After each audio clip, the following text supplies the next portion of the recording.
Oh,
yeah, 1 1/4.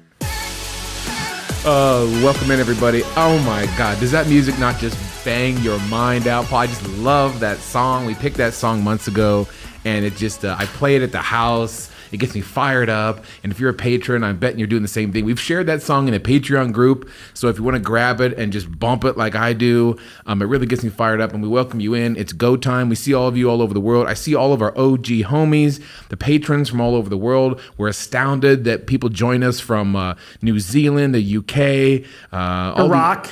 All these countries. I hardly know where they're at. Although, Paul, you know, I was the 5th grade geography B champion in my school. So I've been okay with maps my whole life. So I love it. I see you guys there, and we welcome you in. This is Did you know the Looney Tunes world song thingy? This was Animaniacs. Animaniacs, thank you. With all of the I told myself I'd love to memorize. I learned that I learned about the first 20, and then I was like, okay, we're done here. As always, we're talking to Paul. Is it Gabriel or Gabrielle? It's one of those. Paul is here Gabriel. to take your thoughts today.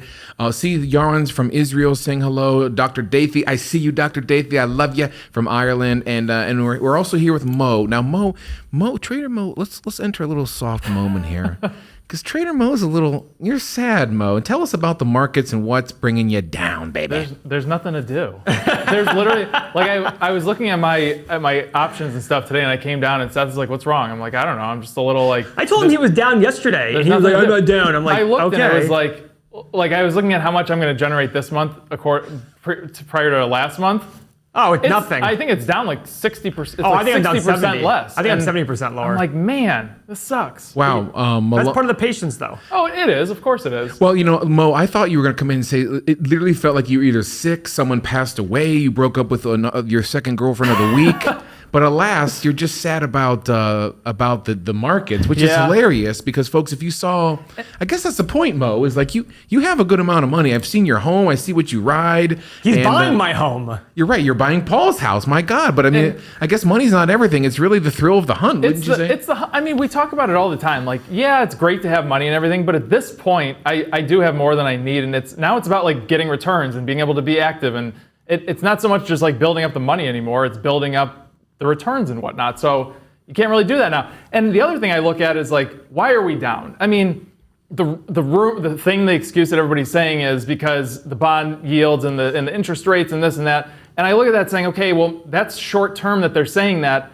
Is this instantly just going to switch and go right back up once they quote unquote fix that in the short term? So I'm like, I hope this is something, but I don't know. I'm not too hopeful yet. Yeah, Mo's sad. If you're in his Patreon group, now I would say if you're not checking out Mo in the morning with Dr. Momentum, Mo's 9 a.m. live streams, Paul, are slaying. Never expect. Well. There's no way you expected that. He's getting better numbers every single week. It's it's awesome. So people all over the world are joining Mo at 9 a.m. to check out the pre-market thoughts on the news. And his Patreon level is growing like a mug. Talk about it. Oh, I mean, we've had so much growth. We had more growth in February than in the previous November, December, January combined for his Patreon level. our Patreon in general is doing awesome, and we'll talk more about that in a few minutes as we talk about this chart behind me that Alex just so happened to throw up there. Step Oh, one. what's this? We'll get to that right now. Comparing everything money to all these other expensive sites. Got it. I'll let Paul get into that, but there's step one. Tell us what's going on with Meet Kevin. Someone said you can't be sadder than Meet Kevin followers. I don't know what's going on with Meet Kevin, but I'm assuming because he lost all that money on those hype stocks last week and stuff. That's my guess. That's why I'm laughing. yeah. So what's coming out this week? Don, maybe you can help me. We just did a video on the buyout of Michaels by Apollo Group. That'll come out this week. It's coming out tonight. Oh, thanks, Don Boy. We have a video about Snowflake, the data storage company. Paul, I didn't tell you during the Snowflake video that I watched some other YouTubers. I watched videos, and one guy literally said, this price, in my opinion, is overpriced, and I still bought it and made it 10% of my overall portfolio with Snowflake. So we're bringing you some videos on maybe some of these hype stocks to maybe pump the brakes a smidge and talk about Paul's take on this. But Paul, why don't you tell us, before we get into today's topic, good, dead, about bad, folks, I weigh 3 pounds lighter right now than I did 20 minutes ago. you look like a sex kitten. I told you that before we got on air. I heard it. Let me tell you this. Yeah, Mo was in the bathroom when I was doing it. Let me tell you this. We will get to this. Folks, if you, many of you, including myself, might have grown up with an entirely incorrect mindset about debt or a misleading mindset about debt, how bad it is. The world tells us how terrible it is. And Paul, you have opened my eyes in the past 3 years about how to harness this, what I can be doing using simple math and numbers to maybe not make some quote, debt mistakes. And it might not be what you're thinking. So we're going to get to a lot of that. But Paul, go ahead and pull up that chart real quick. We'll do a quick 30-second plug on what's going on over on the Patreon page. We love our patrons. And patrons, before I get to Paul, I love you, Paul. Fireside chat tomorrow night, 6 p.m. Eastern. Join us in Paul's mansion. The three of us will be there taking your direct question. None of this malarkey from people all over the world. We're going to take your direct questions. The conversations could go anywhere. They're completely uncensored. So join us tomorrow night, Friday. Is it tomorrow? Friday night at 6 p.m. Go ahead, Paul. Show us this Guys, chart real quick. When we started Everything Money, I was already going to do software for myself. Mo and I were going to have software made for us. After we created Everything Money, we realized people liked our way of looking at things. So I thought, why don't I just make software for everybody? Then Seth came to me and said, let's do Patreon. I said, no. He said, come on, let's do it. I said, I'm not going to ask people for money. But then I said, well, what if we incorporated Patreon into the software? So now, if you join our Patreon, any level, you get our software for free April 15th when it comes out. How valuable is our software? Guys, this is literally a massive deal. If you're a value investor, this is it for you. I made this chart yesterday. Well, I had somebody else do it, but the bottom line is I came up with the ideas of it. $14 a month is our current level. And you'll see right now, we only have 72 spots remaining in that. Guys, just 2 months ago, this $14 level was $8. And at some point in the future, this $14 level is gonna be $49. Mo's level is gonna go higher. You get all of these things. Stock screeners, retirement, Discord, real estate calculator, house flip, that stock Excel sheet that I have that will ask you for your inputs. It'll tell you how much you should pay for a stock. All this is included.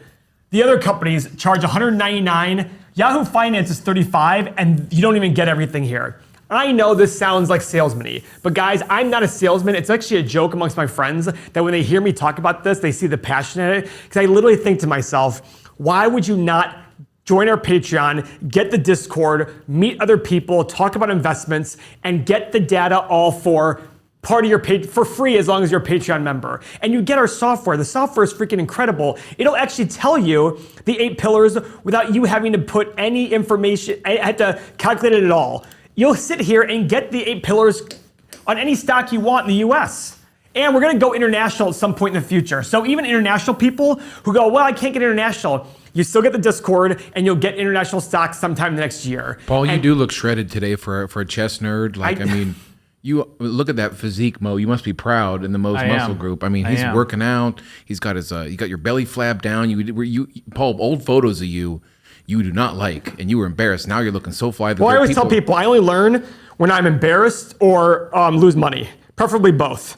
So either way, guys, patreon.com/everythingmoney. I'm just telling you, it is the best investment you'll make. If you can afford $14 a month, do it now before it goes to 49 at some point, because as soon as the 72 spots run out here, the price goes up. I'll tell you what, folks, even from the inside, Paul says this, and sometimes I'm like, boy, is this a BS sales ploy? No, that lowest tier of the Patreon filled up instantly this week, and good old Uncle Don got that filled up and a new tier open. So we are creating your own small groups. We're not filling up some 10,000 group Patreon where all your comments are going to get filled in the mess. You're getting your own community where you can check in with us. It's incredible. So let's get to it, Paul. Hold on, you know what I find sorry, Mo, go ahead. You know what I find really funny about this? There's so many people in here that are saying like, yeah, it's worth it, that are $8, $14, whatever people.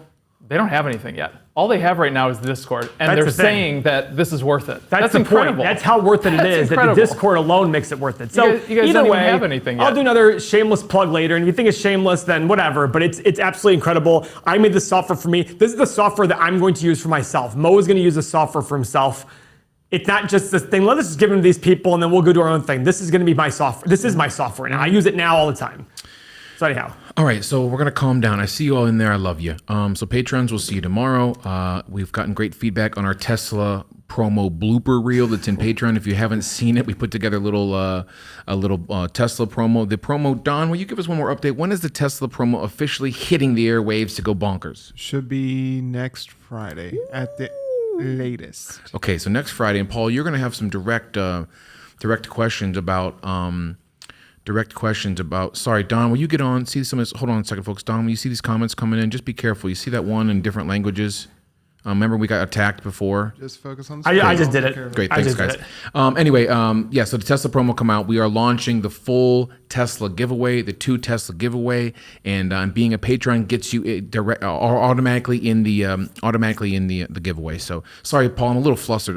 Remember in the fall, folks, we got attacked by a bunch of spam. I think it was January, wasn't it? January? It was January when you were in Mexico. Yeah, spam bots. And I thought that was happening again. So, all right, Paul, let me cool down. I'm gonna take a breath. The patrons tell me to give a moment of likeness. I love you, and I take a deep breath because I get a little red face. I get so excited for this damn stream, and my wife's watching, the whole world's watching, and we love you. Paul, I would say in general, I came from the cloth of, I've had friends talk about Dave Ramsey and some of his teachings with debt. And I have dear friends of mine that I've opened up to you where we've had conversations about some of these people who frantically try and get rid of debt. And I've had a friend of late, Mo, I didn't tell you this, I had a friend of late who, because the home prices are soaring, sold his home to live in, a married person to live in his basement just to pay off student loans. His parents' basement. And so Aggressive.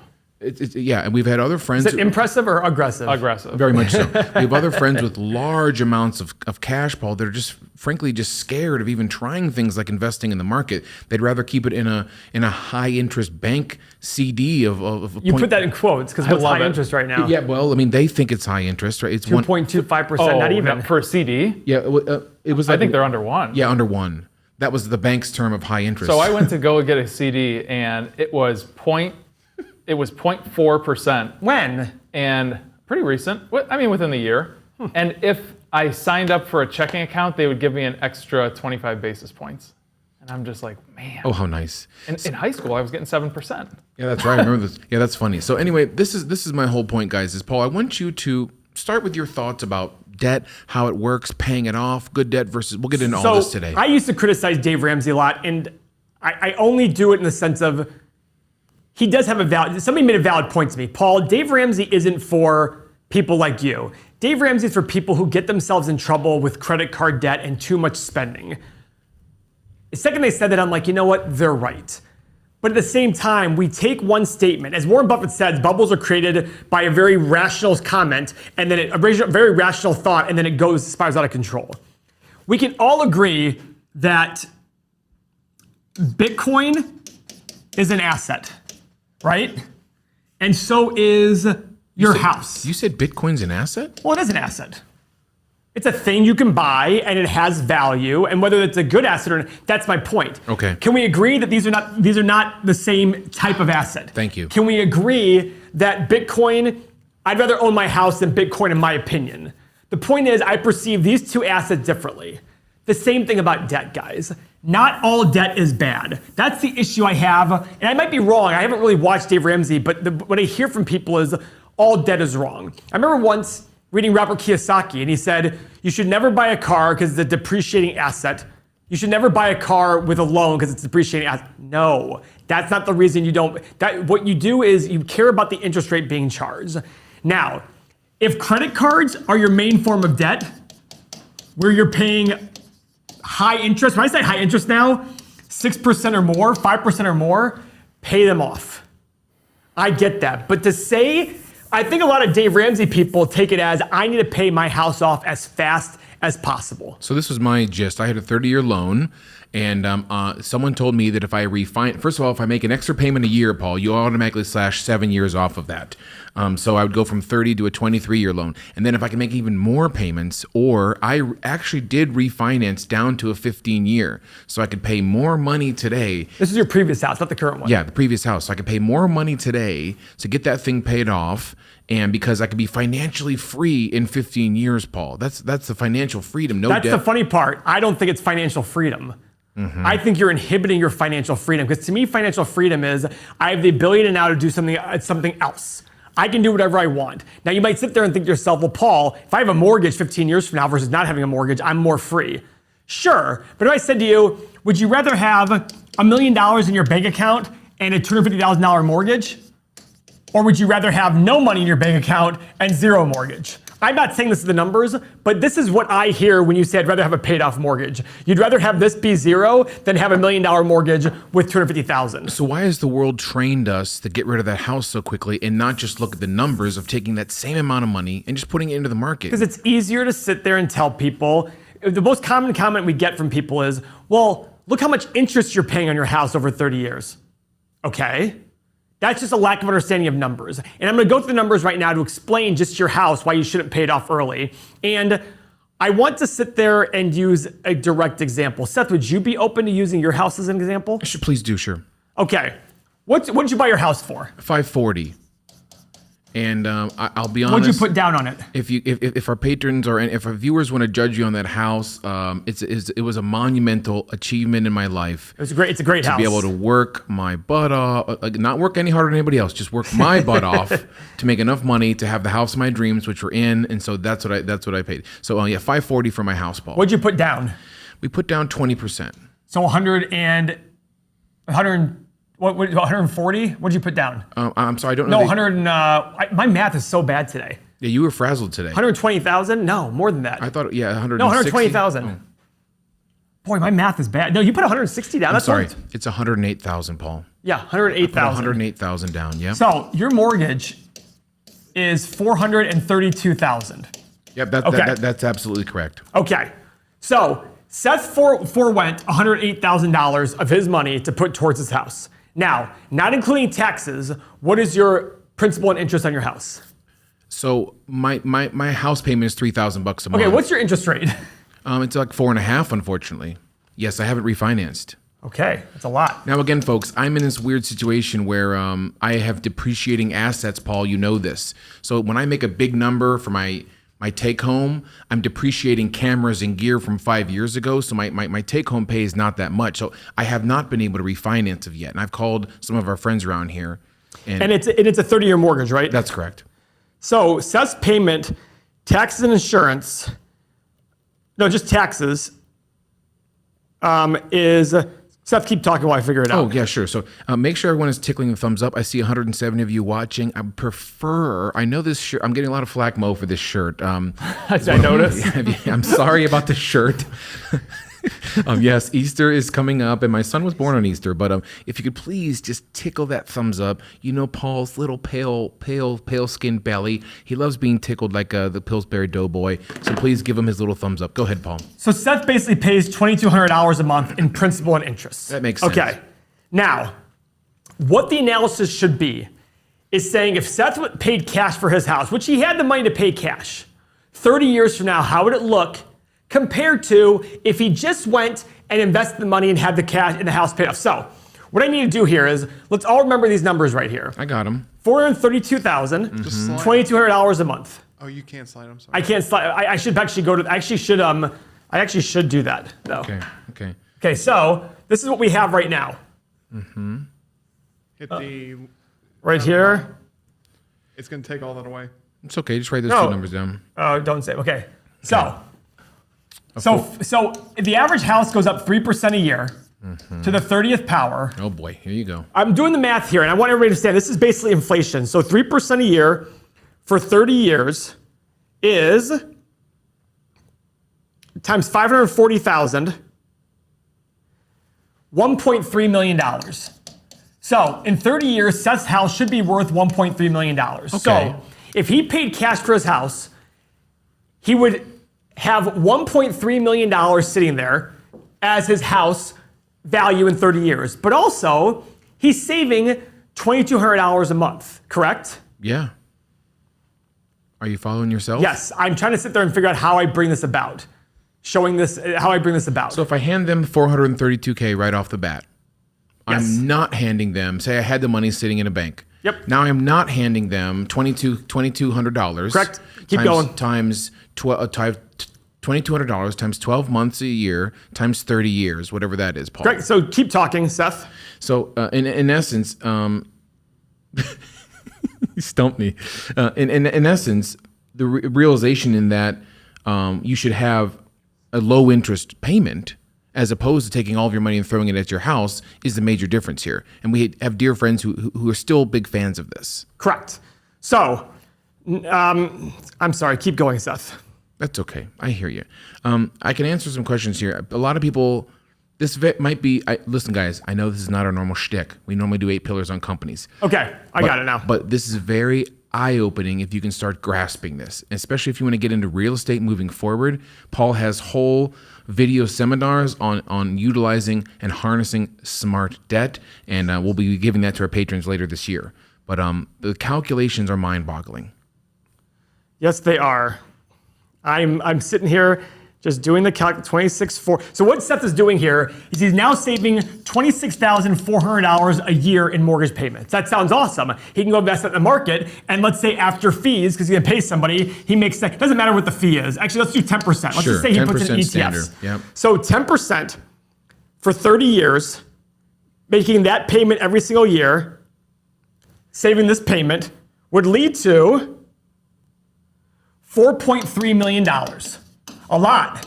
Plus his 1.3. This is the asset of the home. My home will be paid off, and that's what it should be worth, judging by standard inflation. $5.6 million. And your thought is, that's more than I need. That's tons of money. That's incredible. Right? Okay. Now, let's see what happens if he sits there and doesn't pay it off, takes the down payment difference, the $432,000 that he didn't use. He had to take a mortgage still for the $108,000. Now, 30 years, what's his house worth? It's still worth 1.3. What's his debt on it?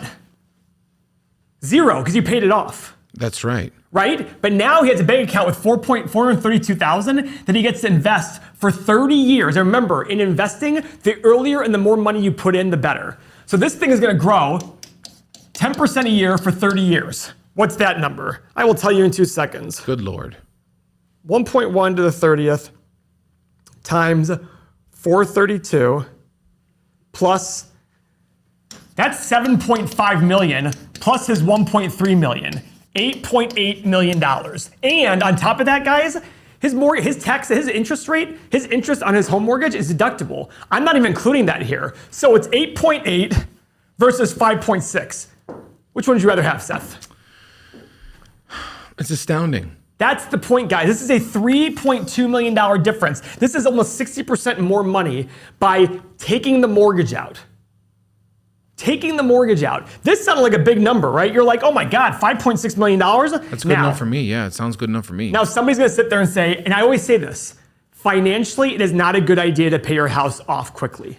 Financially, it's not. But emotionally, if you literally have this burden, every single night you're going to bed going, I cannot deal with this. I cannot deal with this. I cannot deal with this. I have the cash. That's a different story altogether. We're here talking about everything money. Emotion's a big part of it. But I want you to understand when you're doing it, that it is costing you millions and millions of dollars by paying off your mortgage early, by paying cash for a house. And guess what? Does the number go less difference as you pay it off faster? Absolutely, but it's still a difference. Even if it's $1 million difference, I ask you, I implore you, is $1 million enough for you to feel satisfied going, I can deal with a little bit of stress for a while? Because remember one thing, your mortgage of $2,200 a month for 30 years, it never changes. It's stuck there for 30 years. But your income's gonna go up. So when your income in 15 years doubles, this is gonna be like paying $1,100 a month today. So how long is the stress really gonna last? And your 430 payment is gonna keep going down and down and down and down and down. And in 15 years, you might owe $300,000 in the house or $275, and you're gonna be making double your income, and your house is gonna be worth $650, and it's gonna be worth $750,000. So you're really talking about a very temporary time frame in which you're really stressed, but the numbers are astronomical in terms of how much it costs you. What comments are we getting? I have a lot of great ones. Anthony says, I'm only 18. He has no clue how paying off a home works. Anthony, I'm glad you found us so young. I didn't find out this information until I was about 37 years old. So congrats, and save your money. You'll be a gazillionaire. Dan is asking, but is there a risk difference in the example, investing the cash versus paying down the mortgage? Well, of course there's a risk difference. But I asked you the question of, is the risk worth $3 million more? And over a 30-year period of time, do me a favor. Find me a 30-year period of time in the stock market where the stock market didn't beat 4.5%. Because really, when you borrow money, guys, you have to sit there and say, can I beat the rate at which I'm borrowing at? And if the rate's 4.5%, which by the way, if Seth were able to go get it refinanced now, which because of everything money, hopefully you'll be able to, it'll go to 3%. So the question is, over a 30-year period of time, can I beat 3% a year? Find me a 30-year period in the stock market, S&P 500, where it didn't crush 3% a year over 30 years. I'll wait. Crickets? Crickets. We're both thinking the same. You know, so Paul, what if these numbers change, for example, like the whole idea of what if we just invested the one house payment? Like, you know, most people say if I can make an extra, you've heard this. You're still paying down a debt at 4.5% when you could invest it at a much higher percentage. That's the point of it. Whenever you look at debt, you have to look at it and say, can I beat this return? That's why with credit card debt, if you're paying 16%, you're essentially paying yourself a 16% return by paying it down. When you have a mortgage at 3%, when you pay it down fast, you're paying yourself a return of 3%. Guys, I have money. I just bought a new house. I'm very fortunate. I have money to pay it off 20 times over. I'm gonna have a mortgage. And I'm gonna have a big mortgage at that. I already called my banker and said, this is the mortgage I want. Because I look at it going, why would I not borrow? And my mortgage is gonna be like 2.75%. I will crush 2.75%. Now, if I get to the point where I just hate making the mortgage, guess what? It comes out of my account every month. I don't even think about it. Every month I open the account and like, oh, there's the mortgage out. And every month I pay my taxes. Every month I pay my insurance. And I know I'm in a different situation. But divided by 10, it's the same situation. You know what I mean? That's the thing is, it doesn't matter. What matters is what's the interest rate you're paying and can you beat that return over the period of time you're borrowing for? If the answer on 30 years is I cannot beat 3%, I will gladly come to me and I will borrow the money from you at 5% locked in for 30 years. Literally, that's the way I believe it. When I see people going like, you know, paying off mortgages, I'm like, just give me the money. I will personally sign a loan for you for 5% instead of you paying off your house at 3%. That's crazy. I can give you collateral too. I'll be darned. Yeah, I have houses that are paid off in cash that are rental. My Mexico houses make me 15%. I'll just give you collateral for that one.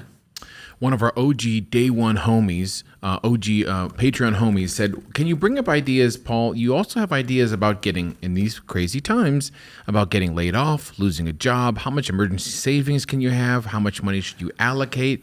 You're also big fans of these ideas because Dave Ramsey's a huge proponent of the 6-month emergency fund. Yeah, that's a big mistake too. I once wrote an article about how the 6-month emergency fund, when you're 25, costs you over $1 million in retirement. Here's why, guys. I think we did it on the show too, but I mean, I'd like to bring it up because... Well, it's gonna take a lot more math. The bottom line is, guys, I believe use credit cards as your emergency fund.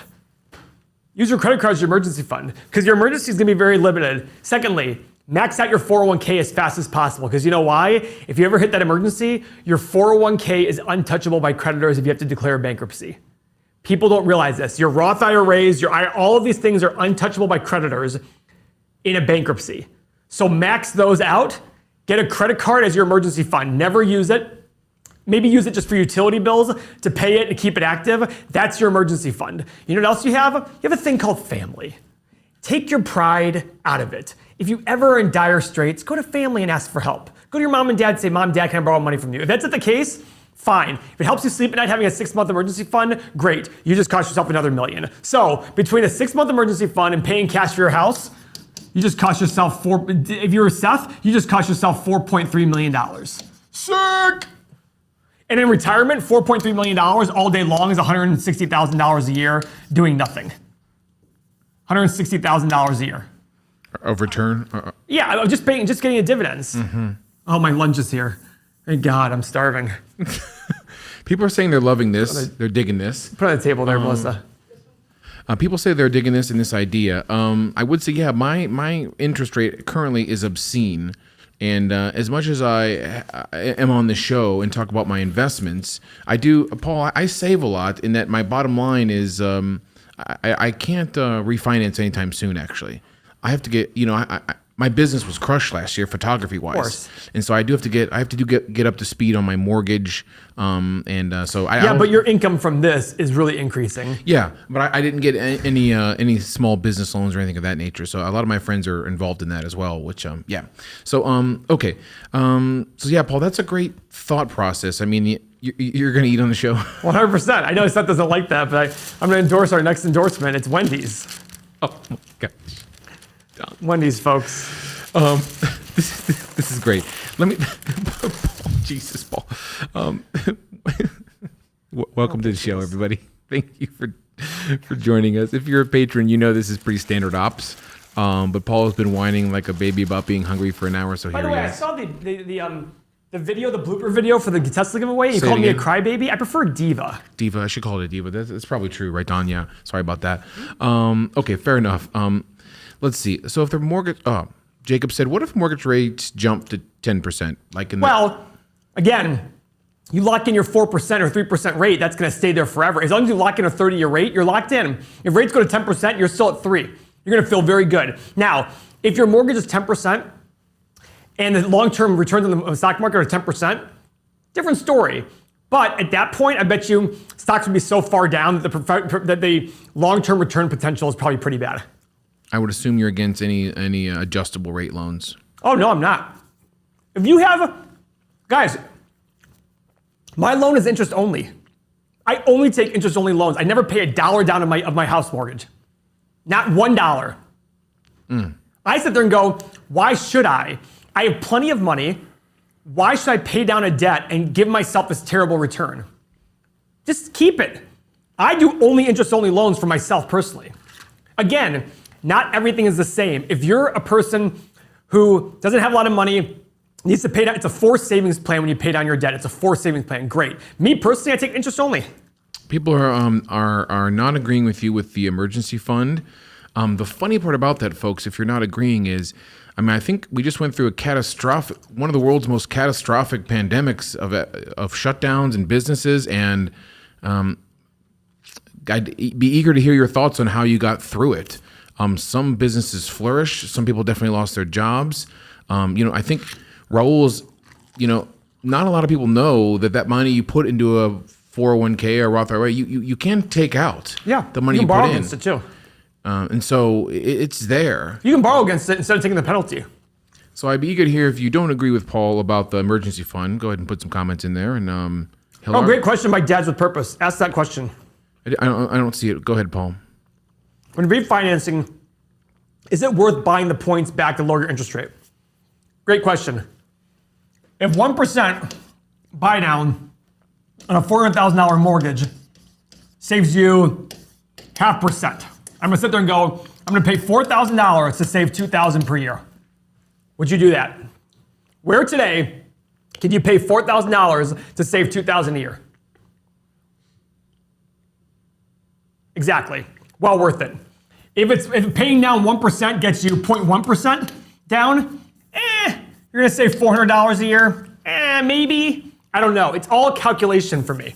Everything in this world is calculation, guys. Everything is a calculation. What are we going to be getting in return for what we're paying? That's all it is. And it's no different between stocks, real estate, mortgages. Everything is, what am I paying? What am I getting in return as a cash flow? The great thing about the mortgages, it's set. That mortgage is not changing. That mortgage will not change for the time you have it locked in.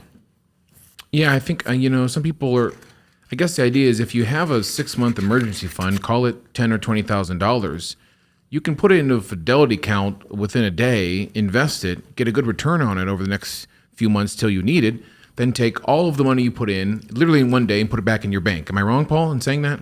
I mean, you can, but remember, you have to have a long-term outlook on things, Seth. You got to make sure that you're looking at it saying, I'm okay with stocks going down here. I'm sorry. If you hit complete rock bottom and you now don't have your emergency fund, it's being invested in some sort of index fund. It can be taken out. I mean, this is absolutely. But remember, you can take it out with penalty, or you can borrow. I'm pretty sure most 401k providers allow you to borrow against your 401k, so you pay yourself back. But you only get a penalty on the earned income. Yes. If you take it out. Yes. If you borrow against it, there's no penalty. Right, but you can still take down your bottom Correct. line. And you get a 10% penalty plus you pay the taxes. Yeah, on your gains. Correct. Yeah. No, on the entire thing. Oh, so I'm saying it wrong. Because when you put it in, you deducted the income from it. So everything coming out is taxed, not just the gains. But it's still there. I mean, you can grab it. That's the point. Yeah. Any thoughts and reason to stay away from VA loans? I hear they're good or bad. I don't know enough about them to know whether they're good or bad. Thanks, Jacob. Paul, can you go over FHA loans, and if you do think it's a good idea, can you also explain PMI? Wow. Thanks, Ryan. I don't know anything different about I don't know about the specific loans, guys. My loans, fortunately for me, are with Bank of America, but they never sell them, so I don't do the government-backed loans or anything like that. I have other loans. PMI is insurance you pay if you don't have 20% equity in your house. Mm-hmm. That's pretty much it. It is not tax deductible. It's pretty high. That's where I'd look at it and say, like, if your PMI, let's say you have to put an extra 20 grand down to get rid of PMI, and your PMI is $200 a month, call it. You're saving $2,400 a month by putting 20 grand down. That's a 12% return. I would do that. It's all calculation. What's your PMI going to be? How much you have to put down to get rid of the PMI? Is it worth it? I look at that going, yeah. But if your PMI is $50 a month, and you put 20 grand down to put it, you're saving 600. No, just keep just save the extra, put the extra money, put the 20 grand into an account, you'll do better. Into a brokerage account, wait 30 years. You'll do better. And by the way, the PMI goes away the second you hit 20% equity. JJ says, since the normal person can't necessarily time the market. Nobody can. Nobody can, right? You always say that, Paul. I cannot, nobody can. Should all of our money be in assets, ETFs, mortgages, etc., and not just sitting in cash? I still have a large amount of money in cash, Paul. $50,000 sitting there. If you're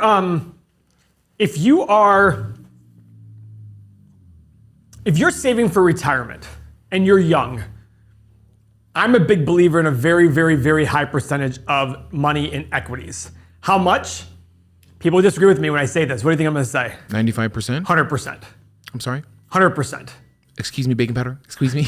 I don't see the point if you're 30, 35 years old and you have 30 years to retirement, even 20 years to retirement. Why are you not 100%? I look at it going,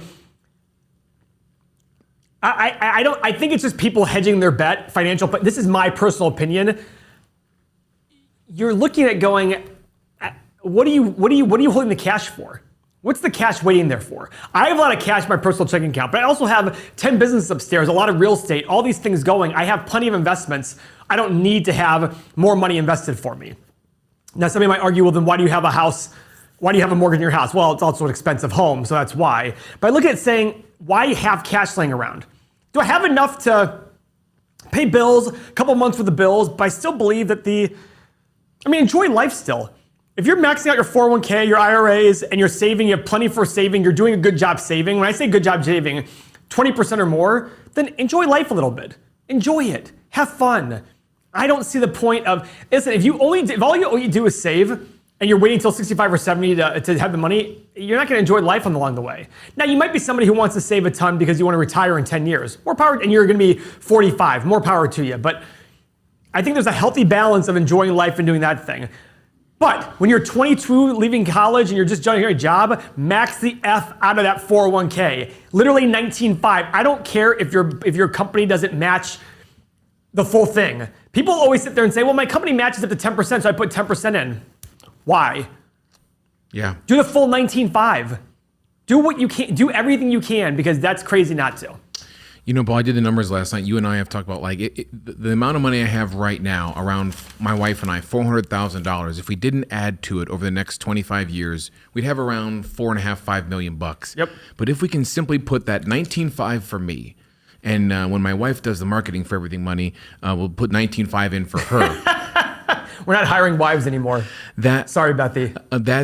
Just that simple difference of maxing those two out literally pushes our account to $27 million when we retire. Wow. It's incredible. Really? We did the numbers yesterday. Yep. Stay with the numbers we have. Again, we're already at 5 million if we don't add another penny. But adding 40,000 plus the 12,000, yada yada, you keep going. It can get there. It's incredible. I mean, mind-boggling numbers. We have. Oh, I see. Okay. We have some people. We have some people bringing in a lot of great comments. Yeah, Paul. People are talking about timing the market. JJ was talking about timing the market when it comes to, for example, like me, is I still have some cash, maybe because am I waiting for that next crash to invest it finally? Oh, look at you. You also listen. Lisa, my ex-girlfriend, I put her in the little book that beats the market. She's up 11.5% this year since January 1. I'm like, this is insane. So I don't know what you want to do. Whatever you feel comfortable with. I mean, it seems to do pretty well, I guess. I mean, it's too short term to really decide, but I mean, it's incredible. Now, granted, you're around me all the time, so you hear me going, the market's overpriced, the market's overpriced, so I'm sure it weighs on you emotionally, but I'm glad you invested the 150 last year. Lionel's, yeah, of course. Lionel's asking, do you recommend a Roth 401 or a regular 401? I don't get into that at all. That's for an accountant or a 401k firm to tell you. I don't think there's a Roth 401k. I think it's a Roth IRA and an IRA. Yeah, traditional IRA versus Roth IRA. Yeah, one of them is taxed in, but not taxed out. The other way around for the other one. The other one is untaxed in, taxed on the way out. Mm-hmm. Interesting. I do know there's some people watching all over the world, and some of these numbers might be different for you in your country. So, yeah. What about, so Paul, you tell people not to sit on too much cash, right? I mean, like something like me, I need to get that in the market, even maybe with a impending correction. Remember, the part about cash is about what makes you feel comfortable. I just want you to be aware that the more cash you keep today and the younger you are, the more it's costing you retirement. That's all I'm going to tell you. That's all I'm bringing up. So whatever you feel comfortable with. Is that how much cash you have in your personal and business checking account? I have $30,000. Okay, is that enough for you guys to feel comfortable with? Yeah, I mean, it's our mortgage for over half a year and most of our bills. Yeah. Yeah, that seems like ample. The rest of the money, at some point, I mean, listen, you've already waited this long, and I think I've been saying this for a while, but I think the markets are at a very precarious spot. Of course, I've been saying that and how expensive it is, but who knows? Listen, you got to do what makes you comfortable. But I'm just telling you if you invest all your money today in the little book that beats the market, I'm quite sure 30 years from now, you're going to do pretty well. Yeah. But you got to be comfortable with seeing it go in half. Yeah, it's funny. Mo said in October of 2019 that he sees a market correction coming in February. Yeah. And I maybe I got antsy. I was invested in the wrong things, some overpriced stock. So I had all my money in cash, Mo. And when everything fell to the floor in March, I still kind of missed it. I just didn't. I kind of missed it. Yeah, but listen, I guess my point is it happened right in front of me and I still missed it. You say people can't time the market. Yeah, but that's the thing is like when you're in it, it's totally different. How did we not think it was going to go to 1,500? Exactly. I actually thought it was going to 1,500. The way those markets were moving, 3 and 4% per day, I was like, oh, this thing's just going to keep going. I thought it was. I literally thought it was going to go to 1,500 in the S&P. So case in point is I should have just got it in anyway, right? I mean. Well, so I should have too. I went to cash in October of 19. Remember? I went to 85% cash. I didn't deploy all my capital, and I'm still sitting on 85% cash. So. Still. I'm sitting on more.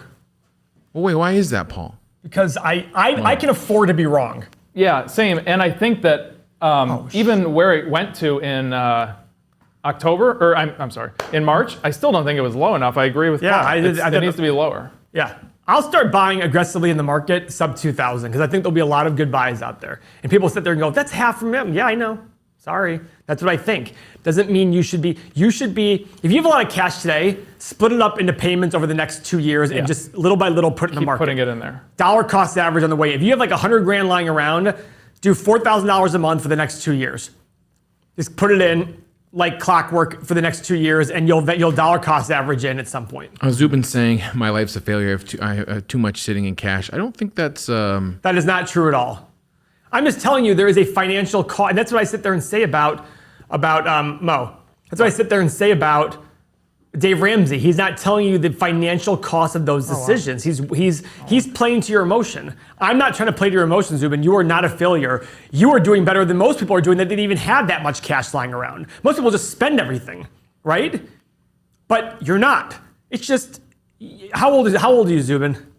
Yeah, go ahead, Zubin. Tell us what you're thinking of. Oh, here he goes. Remember, Zubin.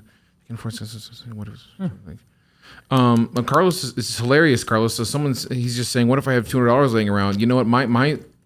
My son, 10 years old, I mean, he gets incredibly excited if grandpa and grandma give him $40 for his birthday and he sends it straight to the market. What I would rather do is if you have $200 lying around, don't worry. If there's something you can do on a monthly basis, that to me makes more sense. I can do $200 a month. Great, go do it.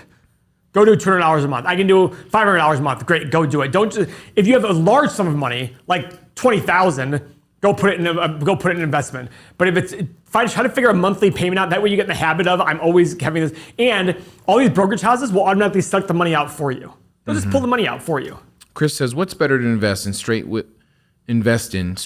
without any further research? Little book that beats the market or 8 pillars? We're the same age as Zubin. Yeah, he says little book that beats the market or 8 pillars.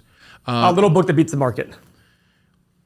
Not to sabotage your no, stance. but I mean, listen, the 8 pillars is used for, if I want to pick individual stocks that I think I can outperform, I use the 8 pillars as a way of screening. If you just want some mind-numbing, I'm not even going to worry about it, every year I'm just going to do this, like Seth already deviated from the book. Seth already deviated, and I was like, bad move. Seth already deviated. But if you want something that's just mechanical, little book that beats the market. What Paul's talking about is ebooks. eBix was on the little book that beats the market on my plan. I owned 5,000 shares of it. $5,000 worth of it. $5,000 of it. Thank you, Paul. It had performed incredibly well until last week with the fraud allegations and whatnot. So I assumed I should just dump it, which I did, and bought another stock that's on the little book that beats the market. But anyway, it is slaying. So What's slaying? the little book that beats the market. Yeah, and guess what? Guess what? Mo and I have our own systematic approach. We've talked about including it in the Everything Money website at some point. We have our own systematic approach that does very, very well in the market. We just believe in doing, if you're not going to be, but remember guys, you can't be, Seth, can I pick on you for a second? Please do. You can't be emotional like Seth. Seth immediately said to me, well, I sold eBix because it's fraud, right? I'm like, I wouldn't have sold it. Why? I stick to the system that's being put out there. But guys, I'm also the guy at the blackjack table who the dealer has 17, I see 16, I've lost the last 20 hands, I go, hit. And everybody else goes, oh, terrible idea, I'm not, I go, hit. I just saw 5 10s in a row pop up. Sorry, all low numbers pop up, so I think the next one's gonna be a high one, hit. I don't care. I stick to a system, and that's why I'm a good investor. Good investing isn't about the numbers. Yeah, it's a little bit about that. That's 10% of it. The rest of it is your psychological buildup. And that's what we're trying to teach here. We're trying to teach everybody to have the same patience and systematic approach to investing. Take your emotion as much as you can out of it, and stick to the numbers and stick to what works. And you're gonna be right sometimes, you're gonna be wrong sometimes, but it's been proven time and time again that the more and more you interfere with the emotion of investing, you interfere with your own actions, your returns go down like clockwork. So I just sit there and say, wait a second, why would 100 years of data, 150 years of data be wrong suddenly? Nope, I'm not gonna be the one that's right, I'm just gonna stick to what I'm doing. Yeah, you do like that. We do have a lot of comments, especially when we're talking about growth stocks and potential of companies. They criticize you, Paul, in that this is not 1998. Who said this? In some of our growth, when we talk about Workhorse and Lucid, oh CCIV, yeah, the comments in there. Remember, this is not. Yeah, they're right. It's worse than 1998. I guess so. Yeah. By the way, it's exactly like 1998, 1999, 2000. It's amazing to me. They're like, it's not 1998. Okay, guess what people were saying in 1999 and 2000? It's not 19 blah, blah, blah. Every single time we have bubbles, they say it's different this time. And guess what happens? Getting close. It's never, ever different. The only thing different is your bank account when it's down to 0 because you thought it was going to be different. Yeah! That's it. Armando says, I have 15K. Where should I put it in? Roth stocks. He's getting some help out there. Cocaine and hookers next. Good. So yeah, I would say in general, if you're out there, Paul, take home for like people who are working with a Roth 401k. Maybe I can lead you down this road. Is like you should be maxing out. Step 1 is if you have an employer who is matching and you have the ability to max out that traditional IRA through work or 401k, 403b. Do that, right? That's the 19.5. Your tax advantage accounts do that. I don't care what the letters and the numbers are. The tax advantage account. Step 2 is outside of your work. This is for anybody. The government allows you to save in your Roth IRA, which is $6,000 a year, which is what Beth and I do. So are you allowed to do both? Yes, both, of course. Okay. Yeah, both. Well, I don't say both, of course, but. Oh, yeah. So we do both. And then you can move on to getting control of, if you do invest, you have options of hiring a financial planner. We've done videos on that, as opposed to taking control over your finances in your brokerage account. Yep. And that's what we're trying to teach on this show. And then the next options are, do you do something like... By the way, can I just say something? Go ahead. I just told you how to save $3 million off your house, right? I teach you guys how to manage your money without a financial planner. This is literally millions of dollars to each individual person here if you save $10,000 or $15,000 a year. It's millions of dollars in value you're getting just from listening to this show. Do you really realize that? Like literally, that is millions of dollars in value. That's it. Just by listening to this show, this is all, you're getting millions of dollars in value, in net worth gains to you, as long as you stick with it. That's it. That's all you need to do is stick with it. Money isn't as complicated as people make it out to be. All the big bankers out there in the financial, they want to make it sound like it's so complicated. They go to these big Excel sheets. Isn't it weird that Warren Buffett and Charlie Munger, two of the most successful investors of all time, they literally sit there and say, if you can't do it on a piece of paper, don't do it. All these Excel models, everything like that, it's a waste of time. Now, I'm going to create a model for you that's a very simplistic model relative to everybody else. I'm just sitting here saying, let's just cut the calculation out. They're good enough to do it on a piece of paper. I can do it on a piece of paper with shortcuts. But I'm going to show you with Everything Money software how it actually spits out your assumptions, because investing is about assumptions. Yeah, so as I was saying, if you grab the money and get it under your own control, which is what we're trying to teach you, the options are just buy very safe ETFs and let them ride. Go to sleep at night knowing that you'll be fine. You can build your own ETFs. You can build your own ETFs using the little book that beats the market, where you find even better companies than a standard ETF, which is what I do. And that 5 to 10% of fiddle money, the play money, that's all the stocks that we talk about. That's what most people, Paul, that's what you tell people, is that's what you can play around with, right? Maybe that 5% of your total income or your total savings, you can play around with stocks. Yeah, play around with it. Yeah. That was funny. Armando said, I've already done enough of that about the cocaine and hookers. Step 1 said, I followed Dave Ramsey to get out of debt. I'm following Paul to build wealth. That's awesome. But again, I hope you followed Dave Ramsey to get out of bad debt, not good debt. Bad debt, credit cards. That's pretty much the only bad debt. Maybe car loans, maybe. Well, student loans. Probably car loans. Why are student loans bad loans? Car loans Student loans are good debt. Car loans that you can't afford. Yeah, I think student loans are good debt. You're making more money from, now the question is, did you need $300,000 in student loans to go make an extra $30,000 a year? No, that's not a good idea, but I think student loans are fine as long as you're smart about it. Don't go to a private Ivy League school when a good state school with in-state tuition is a great option. So step 1 saying... There's Don. Don has his hand up. Go ahead, Don. So the examples of good debt that I found yesterday and put in the description are student loan debt, small business expenses, and mortgage loans and real estate investments. The examples of bad debt that I found were credit card debt, auto loans, personal loans, payday loans, and loan shark deals. Yeah, I disagree on auto loans. They're down at 3-4%. The difference as is well. those are short-term loans, so trying to time it to beat the market's kind of hard. But Yeah, I do agree with you more or less on that stuff too. And I think you can consider, if you can only afford a $30,000 car and you go buy a $90,000 car, that's bad debt. Well, no, but Mo, here's what you're missing on that point. Like Don said here, like I said about student debt, it's not about it said real estate investment debt's good. Well, not if the real estate investment is bad. Mm-hmm. A car loan is good. Well, not if the car is a bad idea. A house loan is good. Well, not if the house is a bad idea. So let's all assume that the debt we're taking is on a good acquired piece of asset. If it's not, it doesn't matter what the interest rate, it's still bad debt. The whole idea is credit card debt at 18, 19, 20% to go pay for food and clothing and things that you can't afford anyhow. Okay, that's a problem. That's bad debt. But that's what I mean. Everybody just talks about these good debt versus bad debt all the time. And I hate the cliche sometimes because it's just good debt versus bad debt. It's like, well, if the credit card debt was to pay for emergency surgery for your child to survive, Great that's pretty good debt. Yeah. Right? Let's figure. But the whole point is, we're talking about the normal status of it. I'm going to buy a house that I'm going to live in for 30 years. That's probably pretty good debt. You'll probably be okay. This is interesting. Step 1 said, I didn't know about you guys when I paid off all that debt. I guess this might be, this is why we're doing the show, is I didn't know this either, guys. I was adamantly trying to pay off my house early because I didn't know my Uncle Paul, and you've definitely changed my mind on all this. So, okay. So let's take a small breath. Take a little break. The Everything Money 8-pillar analysis software is going well. Some of our top tier patrons are beta testing it. Paul, are some of the lower tier patrons going to be able to beta test this? Nope, they're just going to get it. And there are mistakes to it. But as we saw today, we were doing a video. Google has mistakes in their financials.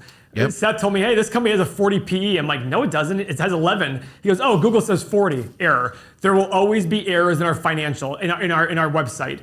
That's the one thing I learned from building Dynasty Owner, our fantasy football game. There will never, ever not be bugs. When you see your phone update the apps, one of the main things they're doing is bug fixes. They exist everywhere. Some are more frustrating than others. Something might be working forever and then all of a sudden stop working. Just the way it is. I appreciate your patience. The bottom line is the site is working great right now. It is not perfect, but it's working great right now. And I'm working every day with our full-time, by the way, can I brag about something? Well, let me. It's a little humble brag, Just stay on actually. that right there, because folks, you're experiencing, when Paul says these things, we're experiencing these in real time. You have to understand, I'm trying to put myself in your position as a viewer, but if you put yourself in mine, like I moved up to Akron partly because this show is doing so well. Now, Paul doesn't like me saying that, but Paul has a belief in this show where you're spending hundreds of thousands of dollars. This is not some guy. We are not some guy sitting in his spare bedroom giving you life tips like this. Paul is spending hundreds of thousands of dollars on a show. He's employed Don and I for 2 years.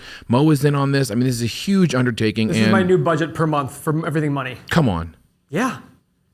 So Seth and I'm going to be honest with you. Seth and I once talked about compensation for him. Can I be honest about this? Sure. And Seth once said to me, well, Paul, I want to be a partner with you. I want to get a piece of the profit. I said, no, not going to happen. He goes, why? Because I want to be able to spend money and not ask you like, hey, is that okay if I spend this?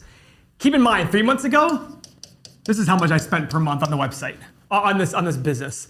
It is now $38,000 a month is my break even on this business.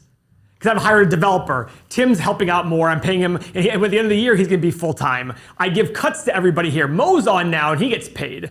My break-even is $38,000 a month. Guys, right now, I'm not collecting anywhere close to $38,000 a month. I'm not saying it as a humble brag. I'm saying it as a, guys, I am fully committed to this business. Fully committed to this. And it shows that even when I'm not even able to make the money, I'm still investing more. And my brother, you know what he said to me when I showed him this? He goes, wow, less than we first talked. And it's only going to go up from here, because I'm sure I'm going to hire a full-time editor at some point. And if not, I'm going to have part-time people. I do think we're pretty mature, but the most money is going to go into developers and data to make the software better. I'm going to spend a lot of money. Yeah, this goes straight to our patrons. Yep, and this is going to go right to you guys. I have a full-time developer right now, and I'm paying them $80-some thousand a year. I won't get the exact number.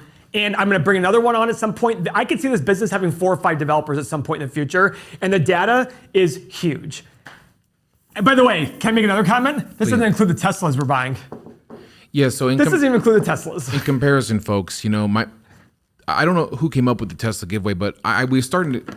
I said, like, let's give away a Tesla. My son gave us the insight that Mr. Beast, one of the most famous YouTubers around, he gave away $10,000 when he hit 1 million subscribers. In comparison, when we hit a mere 50,000 subscribers, Uncle Paul is giving away a $38,000 car, which is completely absurd, Paul. But the idea is that, what is the idea, Paul? The idea is I want to get attention to the channel because I think it's a great channel. I want people to see that we do things in an extreme way, in a good way, and I believe in investing in our channel. Like, guys, everybody else, I mean, I'm not making money off this thing for quite a while, and I'm okay with that. I even said to yes, Don. No, finish your thought. I even said to my brother, who was the CEO of the company, I said, don't expect profit in this business for the rest of the year. He goes, okay, sounds good. So with all that said, we appreciate your support, and you can see what we're doing on our end. Meanwhile, everyone is saying that the market's tanking, Paul. Would you like to address That's it? where I was going with it, yeah. Mo, what do you Oh, think? wow. Yeah. Holy cow. I assume we sell everything, right, Paul? That's what happens when Jerome Powell speaks. You know, it's funny. What do you say, Mo? That's what's causing us some big hoopla. I'm not sure what he said, but Powell sends warning. Nick texted me and he said, the last 5 times that he's spoken, the market has done this. And he's like, I seriously think I'm just going to go and short the S&P in a day trade the next time that Powell speaks, which is sometime in March. Who is this guy and what's he doing? Who is Powell? I'm sorry, I'm too busy chairman of the Federal Reserve. shuffling my magic cards. And He's Taking chairman wedding of the photos. Federal Reserve. you're not. Somebody did ask me in the Discord just now who's Jerome Powell. I'm not you're not the only lying. one, no. I mean, who is That's this fine. guy? But you definitely know a lot about molecules of chemistry. By the way, I'm teasing you. Go on. Powell sends warning to markets that Fed doesn't want persistent tightening in financial conditions. Persistent tightening, guys. I love persistent tightening. Really? Because we've printed too much money. Persistent tightening means they're not gonna, he doesn't want to keep printing money whenever there's anything needed. I want them to stop printing money. It's like, thank you, finally you're saying this. I do believe, not to get political, Be Trump, careful no, now. but wait, Trump was bullying Powell to print more money and decrease rates. Now Powell is able to sit there and say, guys, we're not doing this anymore. I hope he's true to this word, because he got bullied last time and ended up caving. This is a good thing for value investors. This is a good thing for the long run. This is not a good thing Not a good for thing people. for normal people. Is that what you're going to say? It's not a good thing for if you think the markets are normally priced. If you don't view stocks going down as an opportunity to buy, this is not good for you. But we should all be part of this channel that we're learning together, is that when stocks go down, it's a better time to buy. And when I say go down, I don't mean 2.4%. I mean So what? Says it 70%? 70%. Listen, I think stocks are still going to the mid-teens in the S&P. I still do think that. And maybe I'm crazy. We had the 2200 1 year ago in 2 weeks. We had the 2190. That's not far off from 1500, guys. It's a hop, skip, and a jump away. And when the pendulum swings, the pendulum's here and it swings to this side, it's going to swing to the exact opposite side. And this pendulum has been as far left as it can be, or right, whatever direction you want to go from. But the interesting part is, look at gold. Gold's down a lot. That's the interesting thing about anytime you get these big days, usually throat hurts. metals did the opposite of what the market did. But every time it's weird now. Metals do the same thing that the market does. So you would say you would go to a gold for security. It doesn't do that anymore. I don't know. Yeah, we did analysis on Kirkland Gold, the mining company out of Canada. Stay tuned for the channel. That'll come out in the next few days. We talked about that and Paul's take on gold. It's funny, Paul, we were talking about what to do when markets drop, what to do with cash, and sure enough, here's a big market drop. Maybe it might lead to more. It is unsettling for folks. Isn't it funny?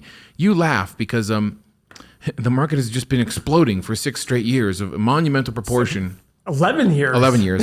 And then it will go down. 12 years. March of 09, March 6th of... Oh, so close. I think March 6th of 09 was the bottom of the S&P fall. It hit 666 on the S&P on March 6th. Maybe it was March 9th of 09. It was either the 6th or the 9th or maybe 12th. Or sometime like that. It was 666 on the S&P and now it's 3,700. And the sadness falls right in very quickly when it's down just a couple days. And your financial planners will be buy the dip. Guys, just stick That's to your what plan. your financial planners are doing right now. Is Stick buying to the your, dip. yeah, stick to your plan, guys. You shouldn't care about what it's doing on a day-to-day basis. If you need to care because you're selling the next 5 years, get out. You don't need the money anyhow. But if you have 20, 30, 40 years left to retirement, don't worry about this. Stick to the plan. That's what we're doing in our Patreon. We tell everybody, stick to the plan. That is what matters. You'll buy better companies at better prices in the future. This comment is coming off a high, one of our OG patrons. Yahoo Finance just put out that Kathy Woods of ARK Innovation lost all of its 2021 gains today. But she's a genius. She's so smart, Paul. You know nothing compared to her. We get that. People do love Okay. condescending Paul, but we do get that comment, Paul, a lot. That Kathy Woods bought all these hype Kathy stocks. Woods will lose a lot of money in the next few years, and she will look like a fool. That's a very risky statement to make, but I do believe that Kathy... Let me ask you a question. Name me a .com portfolio manager from 2000 who's still around. I'll wait. I don't even know what you're saying, Paul. What is that? Exactly. There's nobody around. All these guys who were .com geniuses, tech geniuses, or portfolio managers, none of them are around today. If they are around today, they're not well known. Why? Because it's a hype thing. She doesn't understand value. She understands, she's playing to hype. I wouldn't even say she understands hype. There's a way to make money off momentum investing. We are going to be teaching that at some point. There's a way to make money off momentum investing. But in the meantime, value investing works. You just have to be a little bit more patient. That's it. It's like I've been patient for 5 years. Do you think if there is a market correction that the government will bail us all out again as well? I mean, not that they've done too much. That's but Mikey's big concern. Mikey's big concern is it'll never end because the government will keep bailing us out. Yeah, I mean, Mikey's big concern is that. there are markets as silly as something like my stupid magic cards that should have been hit really hard last year and just completely exploded because people took their bailout money and went and blew it frivolously. Yeah.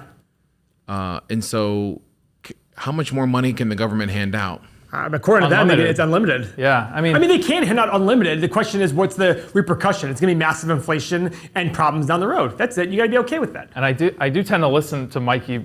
Like he kind of worries me about this That's he because you reads. guys are children. That's But 'cause he you guys are reads so children. much about history. That's the thing. What history? How George Washington cut down an apple tree and then stood there on a boat? I mean, come on. Well, they've shown that they'll print as much as they need to. Okay. That's what they've shown to this It point. doesn't stop. But listen, Japan did the same thing. Japan did the exact same thing. Where's their stock market been the last 30 years? Tell us. The Nikkei hit 40,000 in 1989. What's it at right now? The Nikkei hit 40,000 in 1989. What is that? The Nikkei index is China's index. It's currently at 28,930. Japan's, you said? Yeah, sorry, Japan's. So 32 years later, it's still 30% below where it was in 1989. Wow. And they've been printing money nonstop since. And look how bad they got. Look at 2 years. They were down here, 16.5 last year. They were down as low as like 7,000 or 8,000 in 2008 and 9.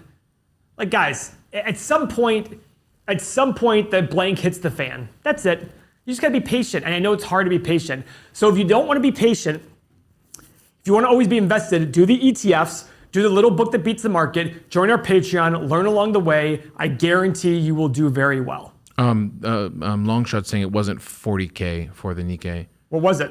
I don't know. Maybe I'm wrong. Dimitri says he's going to thankfully be debt free in 1 year. Dimitri, I'd be interested to learn what you're going to be debt free from. And I have about $1,000 a month free. Should I invest it monthly or save up for a large chunk? I think the answer would be invest it. Get it in as fast as you possibly can. I think he is wrong. I think it did hit 40,000. Hang on a second. Okay. You just said 36. 36. Oh, sorry. I mean, it's, My bags. You know these folks are watching That's you fine. Listen, intently. they're right. I would agree with them. Yeah, you can't get it past. Oh, because look at this chart right here. No, I bet you it's higher than 36. That's pretty. Yeah, it's higher than 36. If this is 35 right here, it's higher than 36. Let's not argue semantics. You know people are watching you though, Paul. I mean, you can't even slip up. By the way, and that's have a great. second. I'm glad they are, but it was pretty close to 40,000, if not 40,000. Paul, ZZ brought up an amazing comment, which I know you're going to get fired up about. It's the idea of bailing out corporations and not By the people. way, right here, 38,957.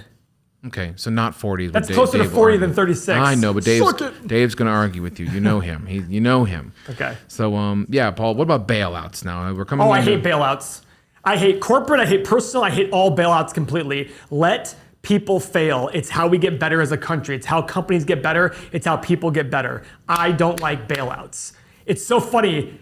People always assume that because I'm a big business guy, I believe in bailing out businesses. Exactly the opposite. I'd actually rather bail out individuals and middle class and poor people than corporations. Because corporations get paid way too much money, have way too much access, have way too much latitude to be able to be bailed out. Let them fail.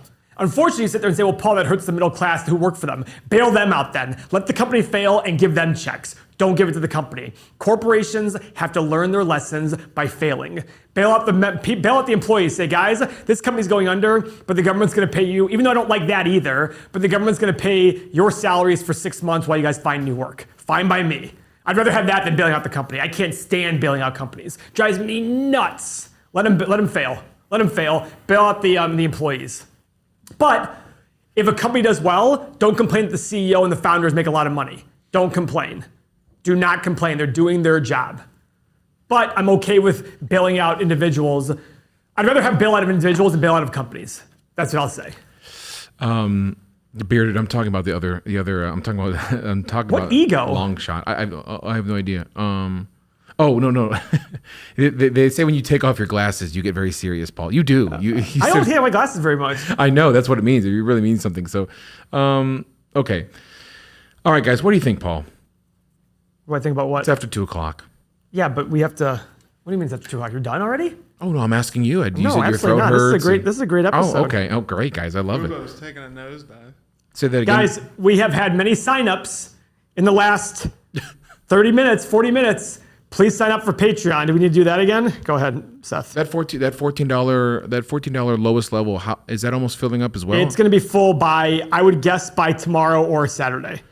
So there you go, folks. At the pace, we did a record 48 signups yesterday. Come on. Yeah, we had 48 signups yesterday. 48 signups from yesterday morning to this morning, I should say. Let me let me show you where we're coming from on our side. When Paul texted us yesterday that we had a record number of Patreon sign up, which was 40, my wife and I started brainstorming. And Paul, I wanted to bring these up on the show.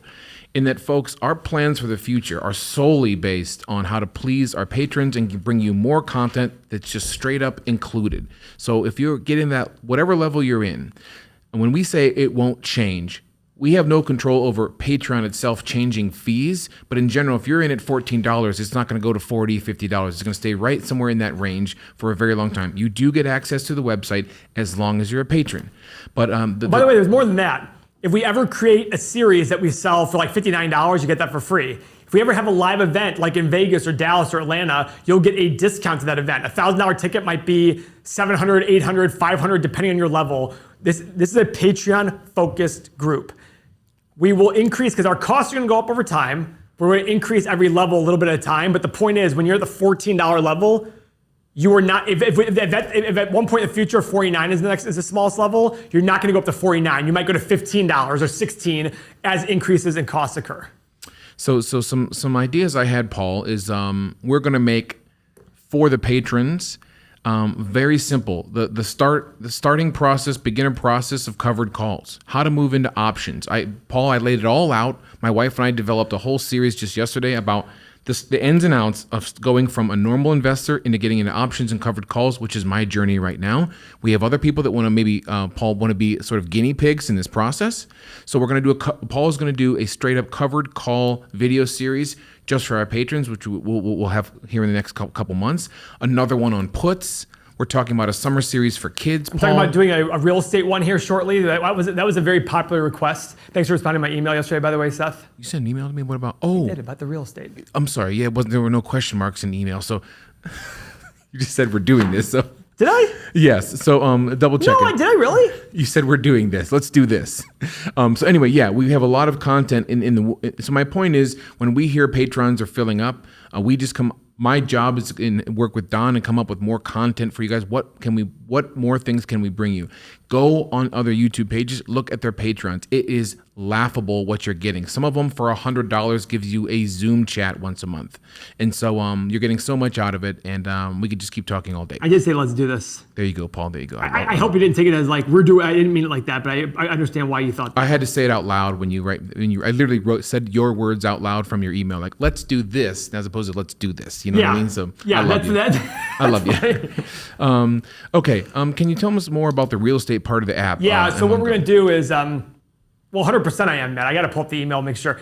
The real estate portion is going to calculate your actual IRR on your assumptions on every single real estate deal you have, and there's going to be a house flip calculator, because I believe in flipping houses as well. It'll ask you to input estimated sale price, all the costs, give you a budget, all the breakdowns, your estimate. Do you want to spoil it? What was that? Do you want to pull up RE Calc? Well, that doesn't have the house flip part, but the RE Calc part. It's a phenomenal program. It is a phenomenal program. Why don't you keep talking? Let me preface this. So, if I've been looking to get in real estate for some time now, if you're like, you may be like me. I have a dad in my life and some uncles and some friends who have those dads. It seems like all the old dads have a couple real estate properties. And I'm like, Paul has been a very huge fan of, like, if you can get all rich people have real estate, and if we can get one property a year, we can drastically change the outcome of our life when it comes to retirement. So Paul pulls up a real estate calculator, and I'll tell you what, if you try and do this on your own, I had an 8 unit I tried to purchase with a partner just less than a month ago, and I could not do it without looking at RE Calc, which Paul has. This will be included in the everythingmoney.com website that the patrons will always get as a member. And so, Paul, show us some examples of don't look at the screen yet. Not yet, okay. But in general, there are so many things that go in and out. The idea of there are so many things involved with purchasing a home or an 8 unit, a rental, that if you're new to this, it is mind-boggling. Management fees, taxes, are there liens on it? What kind of renters are currently paying? Is it Section 8 housing? How do I collect? What is a parking lot worth to me? How is the roof? I mean, a lot of scary things. So let me take over here. Please do. It's going to allow you to do general income, input all your number of units, how many bedrooms, what the current rent is, what the market rent is. Are you going to be refinancing it? Are you going to be rehabbing it? all your expenses, individual breakdown, your rehab costs, individual breakdown, and we're gonna make it look better. And then if you refinance it, when you're gonna refinance it, you can add more refinances, et cetera, at the end of year 8, et cetera. And then you do a recap report. It'll tell you every year's revenue, expenses, profit. Step aside here. This is astonishing, folks. What Paul is telling you is you're going to input, what do I think I can get out of rents? What can I get out of rents if I improve the property? What do I have on my what happens if I refinance 7 years down? Here's the layouts and everything. This is astonishing. Paul, you've come up with this technology, this software. You've used it for years. It's actually helped us do deals that we thought we calculated the right way and we didn't. And then the other thing is, it's going to tell you your IRR. It's going to tell you your usually cash flow and then your IRR at the bottom. So this tells us that based on our assumptions and based on a purchase price of $34 million, we're going to make 6.5% a year, pass. But here's the cool thing. Then we can adjust things. Well, what if we pay $28 million? Oh, all of a sudden the IRR is a lot better. So it's going to allow us to adjust things along the way to see what price we need to pay, cap rate, year analysis. We can increase the years of analysis. We can increase the expenses. Oh, maybe we're wrong on expenses. Maybe the expenses should go down a little bit. This is all going to be available to our users to evaluate. And this doesn't have to be big properties. You can do it on individual homes, anything. We've hardly brought this up one time. I mean, this software is so astonishing. Well, thank you very much. And it cost me about $50,000 to make, and it paid for itself in one deal because I did a deal that I wouldn't have done before, and it made us multiple 6 figures.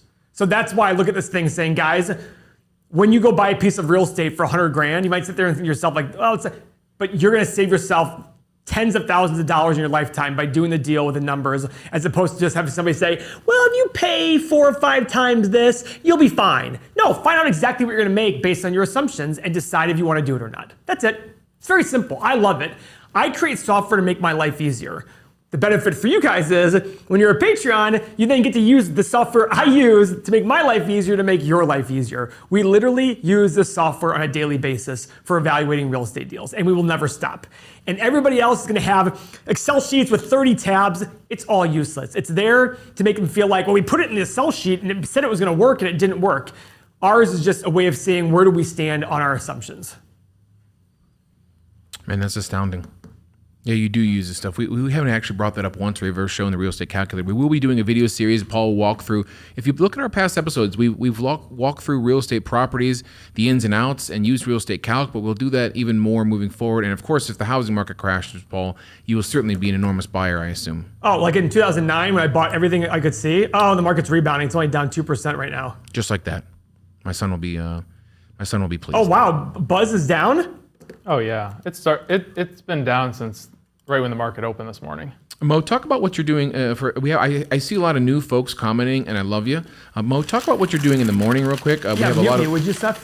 Yeah, we'll do. So in the morning, Mondays and Thursdays at 9 a.m., I do a morning show, live stream, and basically I just go through the news of the day. I kind of show you guys what I do in the morning when I sit down at my computer, what I look for. Talk about the big headlines that day. Today was obviously this Buzz ETF that Dave Portnoy's behind, jobs numbers, of course. There's gonna be the unemployment rate comes out tomorrow for February. So those kind of things. And then, of course, I get into answering your guys' questions on stocks, on charts. And yeah, I mean, it's great. We have a lot of people that come in. We have a lot of people that comment. We have a lot of patrons that are in there. So it's a great show. I love doing it. So we might be adding a couple of those. Yeah, I congratulated you off the show, of course, but Mo is slaying it in the morning. In fact, Mo, you're getting almost half the viewers we get right now. Yeah. And so you're doing really well. And so people are joining Mo at 9 a.m. Eastern before the bell to learn about his thoughts on the news and what's moving and trending today.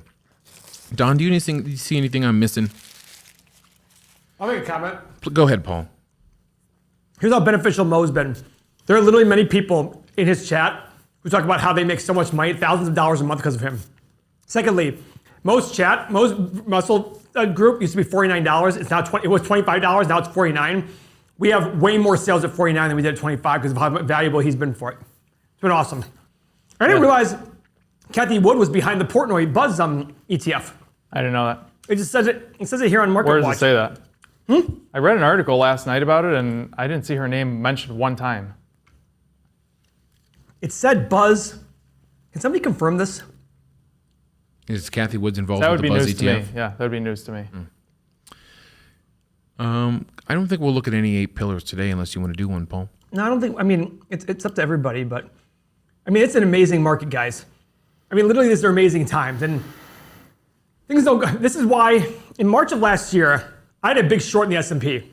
Do you still have that? No. Yeah, I do. Oh, people are asking. People are asking about it. So, guys, I had a big short before the market crashed last year. Market crashed, and my short went awesome. I remember one day just going, man, this market will, like usually when you have a drop, you have a rebound. But then there was like a string of like 6 or 7 days where it just kept going down, and I'm just like, man, there's like no bump. I went to my brother's office and said, Mikey, I think I'm gonna exit the short. We're down a little bit of money off it. At one point, we were down multiple 6, 7 figures. We were down low 6 figures at that point. I'm like, let's just get out of it. Let the market breathe when it goes back up again. I got so lucky. I got out of the short at 2,300 S&P. In 2 days, it went down to 2,190, so I felt a little dumb at first.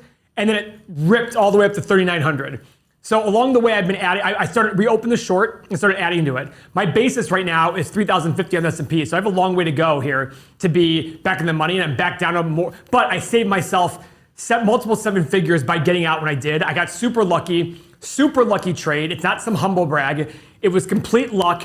Everybody else would be bragging, look how smart I was. I'm like, listen, I got lucky by getting out of that trade at that time. It worked out well. And I'm waiting for this thing to happen again. But the difference is before, my break even was like 2,100. Now my break even is 3,050, and I have the same loss going. So that's where I got lucky there. I have the exact same loss, but my break even is now a lot higher, which is great. Steve just joined the Patreon. Welcome, Steve. Someone else said, James said, I had a dream last night. We came to England and they met you. Maybe it's Trader Mo. I would say, Paul, when the world opens back up, we're definitely going to be holding conferences and seminars. When we travel, we'll be announcing it. We'll probably do podcasts in other states and countries. And absolutely, we'd love to meet some of our patrons out there. If we travel, we'll announce it. We can meet up for coffee or dinner or something of that nature. Paul, you love having dinner with people, don't you? I mean, listen, I think we could, you know what we should do? Whenever we pick a city, we should do some sort of like raffle for dinner with us. I see. That'd be a fun thing. Like 10 of us all get together and have dinner. Yeah, that'd be incredible. Okay. Is Paula in the chat? Because she just sent me a picture of me on the... I don't see her here, but I'd love to see her She in here. said to me today, say hi to my fans for me. I didn't know that. Trader Mo, do you think the tech correction is turning into a crash? Yeah, I saw that. I don't know. I can't. Well, look at the NASDAQ versus the other one. I mean, if you do look, the NASDAQ is the one taking the brunt of this entire and thing. what do I always say is that? What do I always say, Mo? Well, tech leads it. No, I always say the most overpriced companies get hit first and the most. Look at and this. that is tech. I mean, that whole, and you do see it in that sector. I mean, the NASDAQ is a big time comprised of tech stocks and pharmaceuticals. So February 12th, just a month ago, 3 weeks ago, the NASDAQ hit 14,095. It's currently at 12,630. So what is that percent drop? That's exactly 10% right there. It's basically 10%, right? What's the S&P down right now since that same date? Not 10%. What's the S&P down?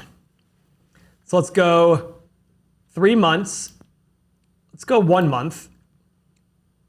February 12th, 39.34. Yeah, down like 6 or 7%. So you look at that saying, the most overpriced companies will get hit the most. That's why I don't believe in that ARK investment. That's why I don't believe in Buzz ETF. They're buying the most hyped companies. The most hyped companies are going to be the most overvalued. This is not, by the way, I see comments of like, I love when Paul goes off. I'm not going off. I'm just stating facts. And I'm also stating facts of what I perceive in what I saw in the past. But it makes sense. It's intuitive. The most overpriced will get hit the most because people will then flock to value. And the most overpriced are the least value-oriented stocks. So this is likely to happen. In fact, I actually regret shorting the S&P. I should have shorted the NASDAQ 100. That's what I should be shorting is the NASDAQ 100. And I bet you the NASDAQ 100 is down more than, let's see if the NASDAQ 100 is down more than... Yeah, so this morning, as of last night, the NASDAQ was down more than... The NASDAQ 100? It's not profitable this year, yeah. Yeah. Wait, so it's lost all of its gains for the entire year. The NASDAQ or the NASDAQ 100? The NASDAQ. Okay. So the NASDAQ 100 was on February 12th, 13,807. Now it's 12,4. So a little over 10%. So it's a little bit worse than the NASDAQ. Mm-hmm. But the S&P isn't down as much. And that's likely to happen. The S&P has other companies that are not as crazy as, like in the tech bubble of 1999 2000, there was a lot of value in mid and small cap companies. That's not so much today, but today there's going to be more value in mid and small cap than large cap. But guys, I just hope you guys stick around with us because if this thing crashes, which the higher it goes, the more likely it is to crash, it's going to be a lot of fun for us to talk about it and for you guys to come to us for hopefully feeling of like, it'll be okay. Because guess what? It'll be okay. In the last 150 years, we've had many, many, many crashes, many, many, many bear markets, many, many, many bad things happen. We've had world wars, we've had all these things, and guess what happens at the end?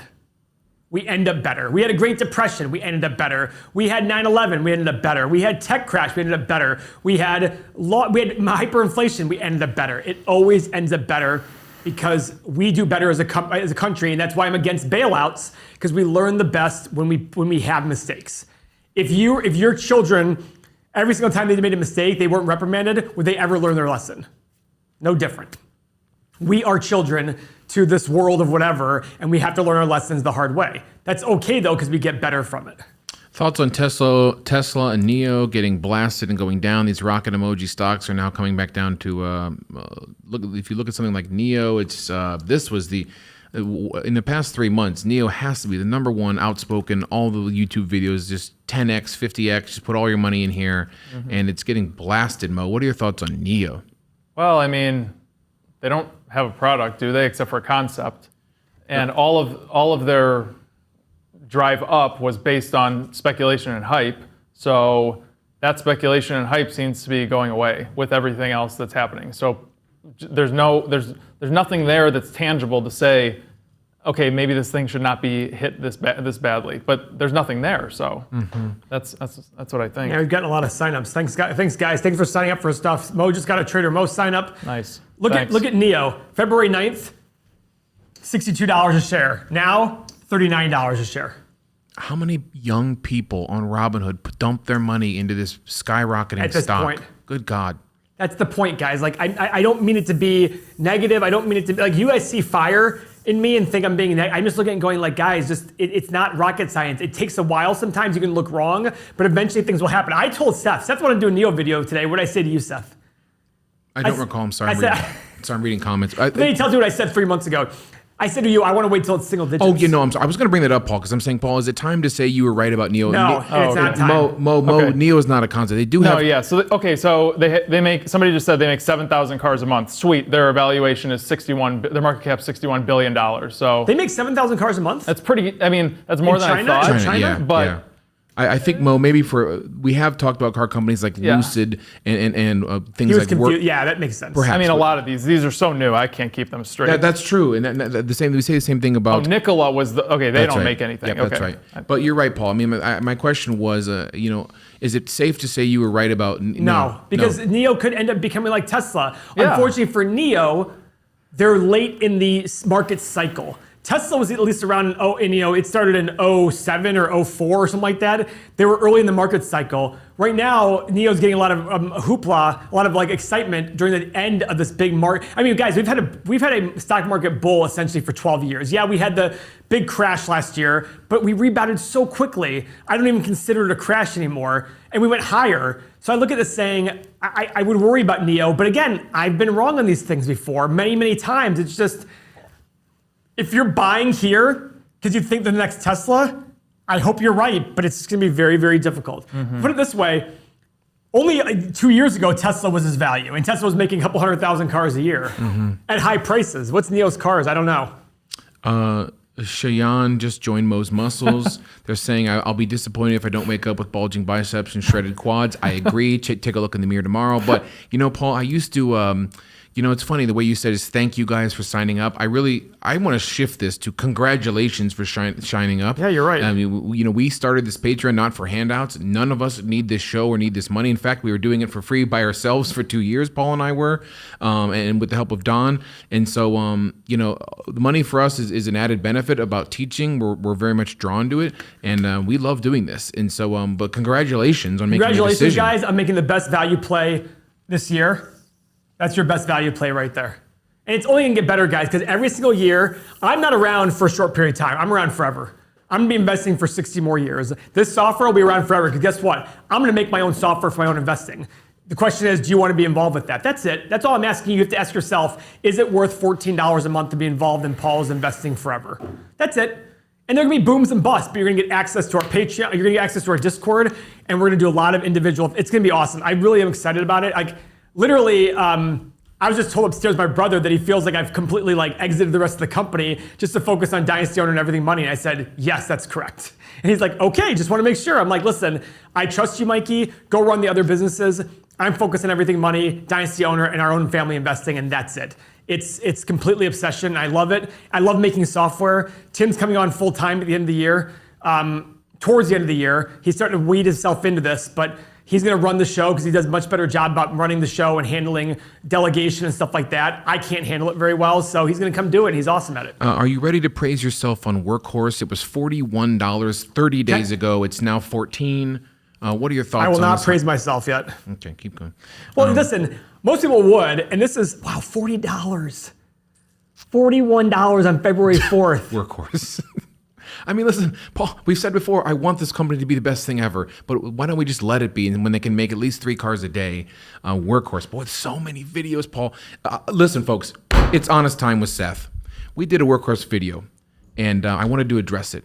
And I came to Don, and I said, Don, I think we should readdress Workhorse. And Don said, Paul's position hasn't changed. I agreed with him. You know, Paul's position does not change on this. But I looked at some of our other YouTuber competitors out there. They're not really competitors. They're just on YouTube. They're doing 17, 18, 20 videos on Workhorse alone. And I couldn't quite fathom what they're saying because they don't make any cars. They have no revenue, and their valuation is $60 billion.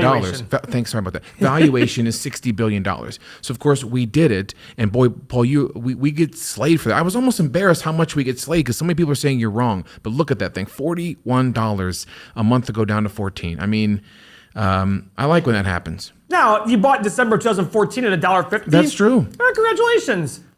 You're up 1,000%, 900%. Good for you. Now, that doesn't mean, folks, that you can't trade and make money on this. This is why we open up the channel with Trader Mo and Trader Mo's Patreon tier. Trade away. Don't even look at the name of the company. Am I wrong, Mo? I mean, no, it doesn't matter. Like what I teach is let me pull up a chart real quick. Please do. The great thing about trading, momentum or charts, the fundamentals do not matter for us. We don't care. Trade this away all day long. This is the SPY, and I've taught this a couple times.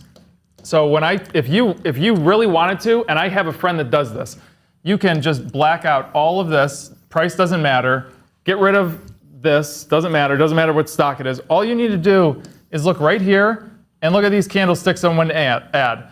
Today, this is the S&P. That's what we need to know. We are going right into the sweet spot, downtrend. We're getting an engulfing candlestick. If you want to, you can put a tracker share on there right now, and if you get some kind of follow through on the S&P, I know this is black, but if it breaks down, I mean, you can go ahead and add this. It doesn't matter what the company is. All about trend. If you want to trade Bitcoin, go for it. Do the same thing. And I will never ever criticize that. But the thing I criticize is mixing the two or trying to justify the momentum with the fundamentals. That can be done because remember, growth is a big part. It's so funny.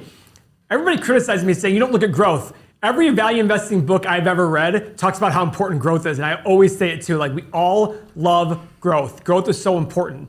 The question is overpaying for growth or not. That's the issue.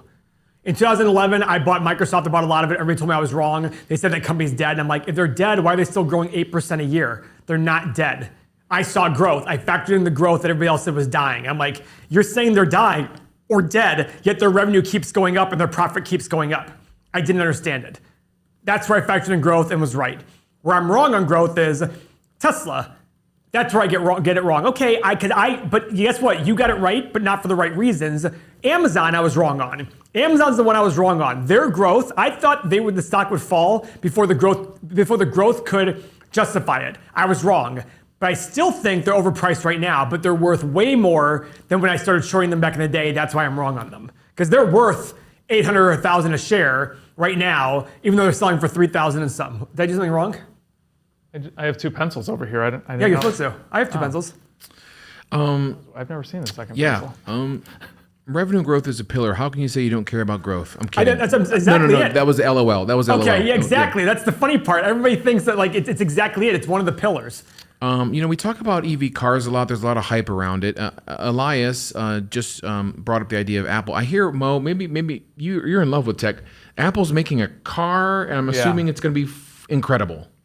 Because the people by the who looks hate of it- Apple, the people who hate Apple have 3 iPads. The looks of it, that car is going to be incredible. I hear they're going to start sometime in 2023 maybe, but that is going to be an awesome car. And they have I can't plenty of wait. money to make it. Oh yeah, they do. I mean, that's going to be an awesome car. I think that they're probably going to spare no expense.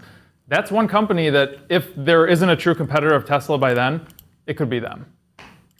It does show that Tesla is far and away just incredible. That car They is really are. I mean, look at how incredible. many of these companies that have come in to try to be the next, and no one's done it yet. Dear God, we did car shopping a bit for my Yeah. mother, and you get in a brand new 2022 Honda, 2021 Honda, and the navigation system is laughable. It's an Atari compared to Isn't it Tesla's. incredible? There is nothing as cool as inside of a Tesla. And by It's the awesome. way, if you're on the Patreon, go make sure you see that Tesla promo sneak peek. We put it in the Patreon. Can we release the sneak peek?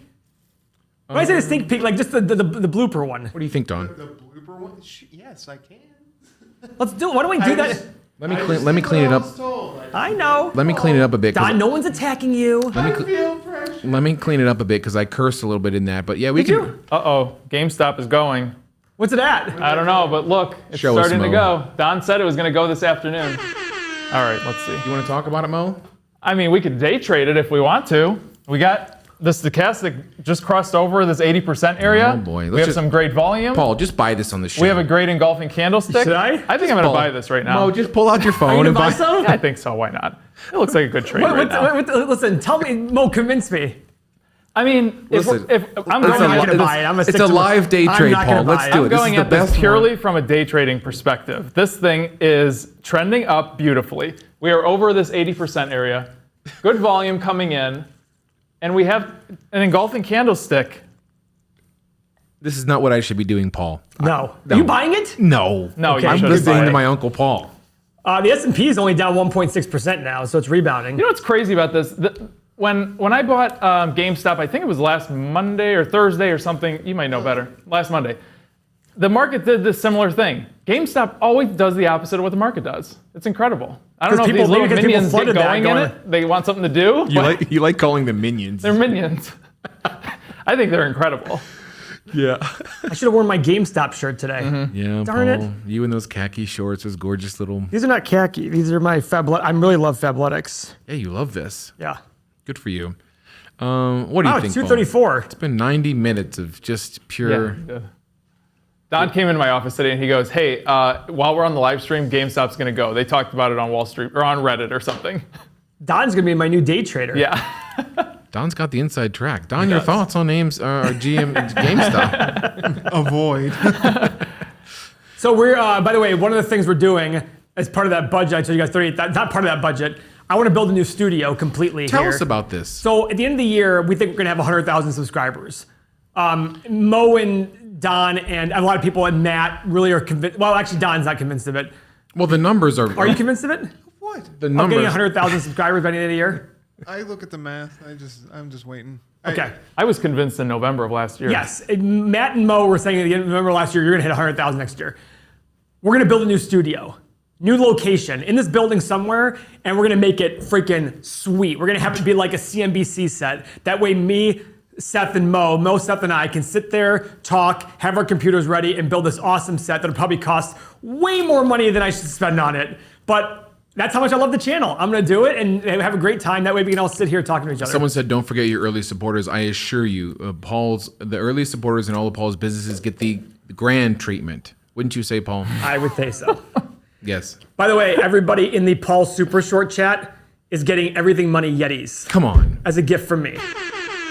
I saw the Yetis, by the way. They're pretty sweet, aren't they? And you paid way too much for a coffee mug. Well, because Yetis are awesome and everybody's gonna get a Yeti. And we have some guys in Europe. It's probably gonna cost me more money to ship it to Europe than it cost me to get the freaking Yeti.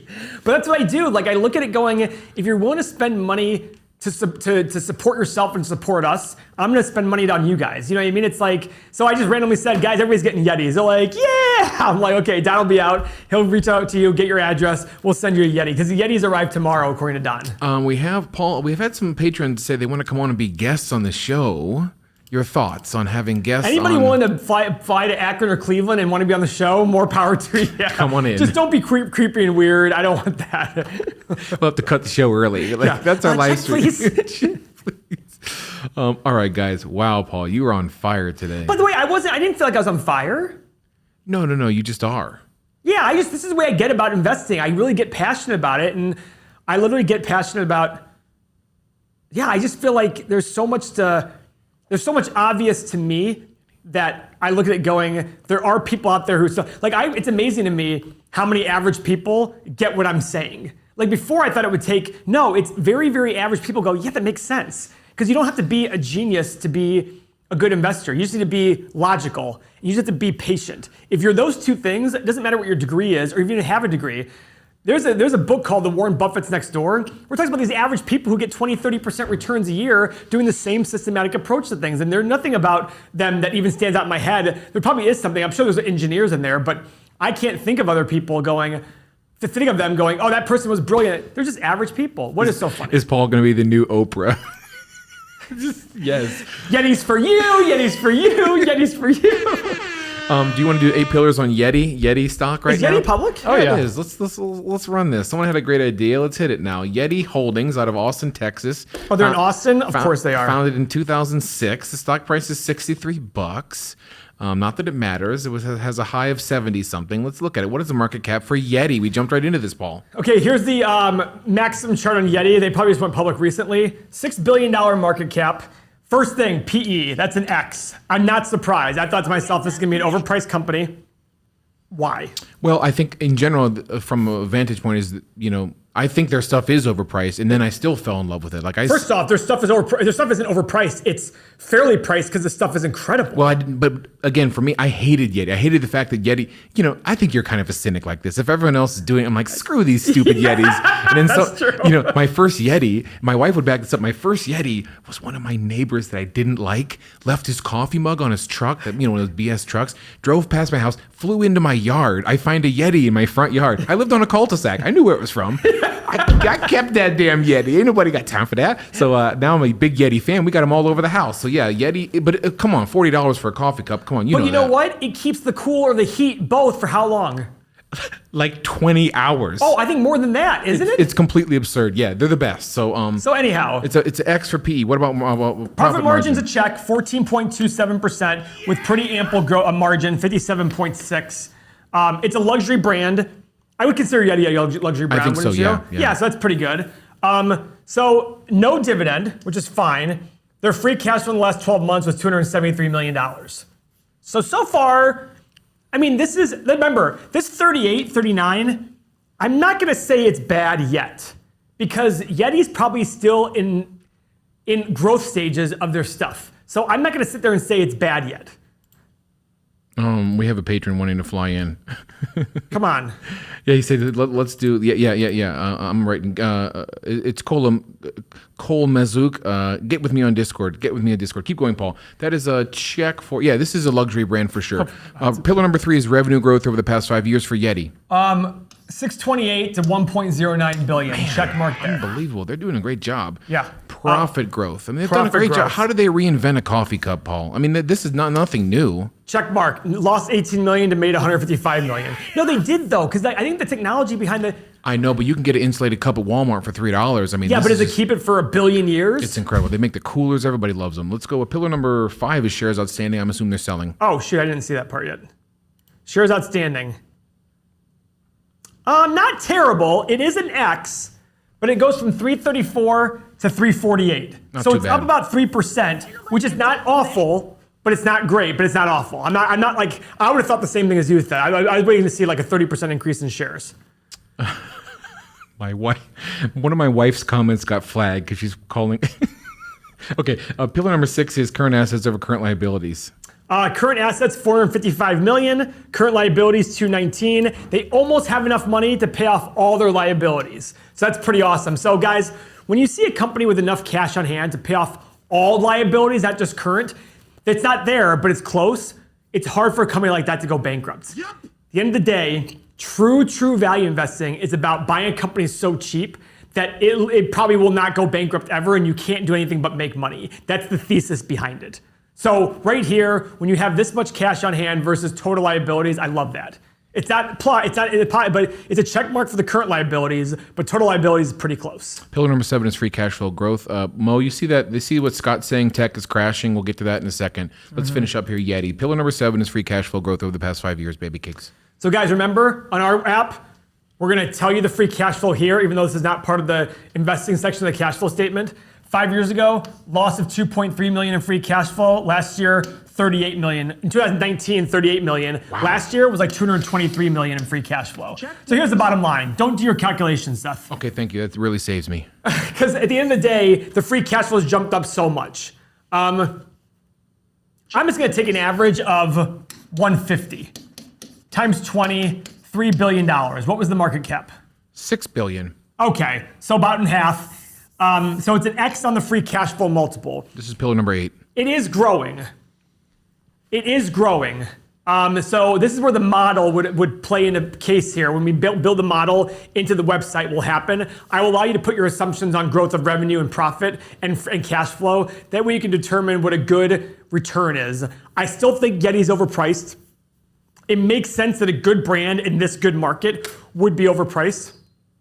And Mo, is your attention needed over here? Yeah, I'm ready for it. Let's head over to Dr. Momentum on Yeti. Yeah, so what I wanted to show is this was the start of the pandemic, and look at this run-up that they've had. I would have expected, just thinking about it, I mean, who would go buy coolers and cups to sit at home? Yeah, seriously. You know? I thought that was interesting, but they do make good products. So what I'm looking at right now is it's definitely a downtrend coming right through the sweet spot right here. You had actually a great engulfing candlestick today. If you were short on this, today was the day to add. I do see some a support line coming through there. So what I need to see is another red candlestick coming through like that tomorrow or Does that have to close Monday. below that or no? Yeah, it needs to close below that. Okay. What I don't want to see is a candlestick that, let's say this yellow line is support. Let me get a new color. I'll use orange. I don't want to see that yellow line run through and then a candlestick like this with a long wick like that. That wick means that the price got to this level and then it pulled right back up. I don't want to see that. I want to see the price hold down there, and that's when you're adding at the bottom of that candlestick of the whole thing. So yeah, that's Yeti. Final take on Yeti, Paul. Wait, be patient. But this is the kind of company you want to own. Great brand, great technology. Just too expensive, like a lot of companies out there, like Nike and things like that. But listen, I don't even drink coffee, and I love Yetis. Mo, any more thoughts on tech? Yeah, so this is the tech chart right now. This is the daily chart. And the reason I pulled up this one with a little bit more detail is we can see the moving averages. So I don't know if you guys can see it. This teal line right here, this is the 100-day moving average. And tech is just sitting right there. This is the tech ETF for the S&P. So we are definitely trending downward and going right through the sweet spot. If you are brave enough to short this, you can do that tomorrow. Same situation. You need a candlestick that comes down and fills out. Like today is a great example. Paul, you see how you have that long wick right there? Yep. That means that just now, recently, that price pulled back down to there and then it's rebounded a little bit. So it doesn't have that support level. It needs to finish down there, and then that's going to say to a lot of other traders, okay, this is finishing down here, I'm going to add, because there is going to be some kind of support. We'd love your support right now if you tickle that thumbs up. As always, tickle Paul's little buns in his khaki shirt. And listen, so please just drag your index finger down and click that thumbs up. Thank you. Paul loves that. Now, Mo, I would say, speaking of love, when you say goes right through the sweet spot, I just love that. I don't know what you're talking about, but good Lord in heaven. Watch the Are trading. you going to use that line Watch later the Trading on 101 series. You'll know. Lord Jesus is a fire. What were you going to say, Paul? Let's not pull that up quite yet because we've done a hard sell on that. But listen, Paul, I have to ask you. I don't know if DL, Don, is DL a patron? For someone who's been on, he's been on since the very first second of this show, and he's asking about Blackrock, an investment firm. Yeah, we've done Blackrock before, I think. No, you want to look at it again? Okay. I mean, for someone who's been on for over an hour and 45 minutes. You want to hear something funny about DL? So I try to respond to his comments, but in my shortcuts for when I type the word DL, it just shortcuts the download. China Distance Education Holdings, that one? So I can't talk to him. No. Oh, BlackRock. You said BlackRock, I was talking about. What am I saying? What am I even saying? DL. Oh, DL. I'm sorry. Paul, DL's the name of the person. I know. Give me a ticker. A BLK. BlackRock. Okay. All right, guys. $107 billion company. 107 for Blackrock. 21.7 PE X. High margin. That's a check mark. 30%. Makes sense for money management people. Free cash flow in the last. Okay, so here's the deal, guys. Dividends paid, 2.2 billion. In the last year, their free cash flow is 2.8. That's a little tight. It's a little tight for me in terms of free cash. Remember, your dividends are not guaranteed.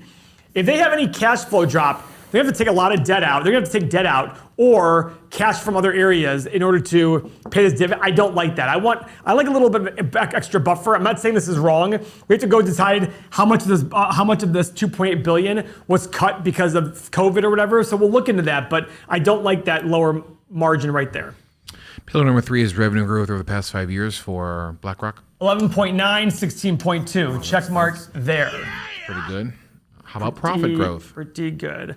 3.17 to 4.93. Pretty solid there. Check, please. Okay. Number of shares outstanding. Pillar number 5. It is down 164 to 154. So it is down. Nice. Excellent. We got a lot of checks here going on. Yep. Oh, that's 5. Besides PE, that's 4 straight. Let's go to pillar number 6, which is current assets greater than current liabilities, Paul. 8 billion versus 1.17. Massive check mark. Wow, look at that. A lot of debt, a lot of long-term liabilities, 133 billion. So probably part of their investments, et cetera. Free cash flow is pillar number 7. Is this still broken? It's still freaking broken. Okay. Free cash flow over the last, the free cash flow is it's an X here, 2.78 to 2.63. But this is going back to 2019. It's still an X, I think it's 2.73 for the last year. So guys, they're paying a lot of their free cash flow out in dividends. You got to go see. I mean, what are their capital expenditures are not big. That's what's good. They don't have a lot of capital expenditures. If you look right here, their capital expenditures are 5 to 10% on the high side of their operating cash flow. So I like that a lot, and that makes sense for an investment company that they wouldn't spend a lot of money on capital expenditures. But I don't like the fact that they give out so much in dividends. Now, granted, that might be their play, just saying, hey, listen, you're going to get a lot of growth from us through dividends, and then as we grow the business, the value will go up. So. The average free cash flow, Seth, did you get this? No, go ahead, give it to me. I'm sorry. 2.8, 2.2, 3.8, 2.9, 2.6. The average free cash flow over the past 5 years is 2.5, Paul. 2.5. Times 20 is 50 billion. 107 is the market cap. Yeah, so here's the deal though. That would take it down to a 11 PE, 10 PE. That's a big drop. So this one's interesting to me. Not in a way of like, I'm buying it at 21, but I'm wondering why the free cash flow and the net income aren't, you know what it might be? They have a lot of real estate, don't they? Yep. So here's the deal, guys. Their real estate is going to be hit hard. Their income is going to be hit hard from depreciation, which is non-cash expense. This is why we learn together. This is why you guys learn from us. Depreciation is so if you have a piece of real estate that's worth $1 million, the government lets you write off basically $33,000 a year as a write-off. No cash taken out of your pocket, just a write-off. So when you have a lot of real estate, it's going to affect that free cash flow, that profit number. I would definitely be buying. Yeah, I would definitely be buying this at some point here in the. Still, you got to wait for it to go down. It's Oh wait, actually, it's the exact opposite. It's the exact opposite. Now this is confusing me then. What's their primary thing that they do? Let's look it up. I've always Wealth management, isn't it? It's What's like wealth. that? It's like Yeah, wealth that's what I management, thought. isn't Yeah, it? investment They were. management. I'm wondering. Corporation. Asset managers, Asset 8.7 trillion. Jesus. Jeez. Good Lord. Maybe they don't do multifamily. I don't know. Multi-asset Should we class? should we look at them as? I don't know. I think there are other, like T. Rowe Price, I looked at several months ago. I haven't Yeah. looked at it since. That would seem like a better buy to me than this. I liked T. Rowe Price. And like C.B. Richard Ellis is a real estate investment firm, a real estate management firm. I like that one more. I don't know about Blackrock as much. I don't like the fact those numbers don't make much sense to me. Don, let's keep a wide shot on Paul as he gets red because your girlfriend has joined. She's She's not my girlfriend. Paola has joined, and she's present. She's seeing you and those beautiful, those abs you've been working on, those arms you've been sweating over, and you're just looking phenomenal in those beautiful pants, and you just look gorgeous today. Mo, what are your thoughts on BlackRock in terms of momentum trading? Yeah, so the first thing I want to show you guys is this bid and ask difference right here. And this I talked about a lot on the live stream this morning. The bid and ask difference is Didn't ask. between what the market maker or specialist wants to charge you, which is the ask, and what the buyer is willing to pay. Any kind of spread in there that's too big is some kind of manipulation that's going on that they're trying to get more for the price of that stock. So as a general rule, I want that to be 1 to 2 cents. Now, for a stock that's like almost $700 a share, you could probably make it 3 or 4 cents per share, but I want that to be a lot closer. As far as the trend goes, it's for sure a downtrend. It's oversold right now. So if you're going to do anything with this, make sure you're using stops. We are at some sort of resistance line or support line right here. If you want to throw a tracker share on, you can. This is a risk-on trade. It's just a little bit more risky. You can just wait for another one of these engulfing candlesticks to come down. But before you do anything with this, you need to make sure this bid and ask difference is 1 to 4 cents at the most. Oh, God. Bid and ask. I can't keep it together when Mo says bid and ask. Bid and ask. What's so funny about that? It's just funny. Every time you said it, I thought you were bid and ask. And said that I was giggling about it. These two are laughing. You're so serious. I don't get it. So funny. I don't know what's so funny. I just never heard someone say it like that, Mo. He's like, no, look, we're looking at the bid and ask. You just turned into like some Louisiana drinking sweet tea on the porch. Like, I got some crawfish over here. Bid and ask if you want over there. Y'all bid and ask this. Y'all been bidding at this. Okay, I love my folks with the Southern draw. I love you. Okay, listen, I can't even keep on the show. I'm laughing so hard, guys. You're incredible. Okay, Paul, what a monumental show. Almost This 2 is the hours. longest one ever. What about 2 hours of this craziness? We thank you in. Listen, what am I saying? Fireside chat tomorrow for you patrons, 6 p.m. Eastern. We'll be there. We'll be in we'll have sushi. We'll it's Lent, Paul. I know you stick to the no meat Fridays. We'll have sushi tomorrow, and I'm gonna have tons of meat tomorrow. and we'll have our live stream for our patrons. The Bearded Wonder has a Patreon exclusive interview coming out this weekend, Don. We need to get together about that. The Tesla promo is coming out next week. It's incredible. We thank you all everyone out there, all the bid and asks out there. We appreciate you bidding and asks us for all these questions. And thanks, guys. Mason, that's a merch idea. Write that down. Bid and asks. We need that. Oh, thank you, Mo. You're See what Thirsty program wrote? I showed it. What's that? Did he say thick ass? Of course he did. All right, guys, tickle that thumbs up on your way out. We love you. We'll see you next week. Patrons, we'll see you tomorrow night. We love you guys. Peace out. Love See you. ya.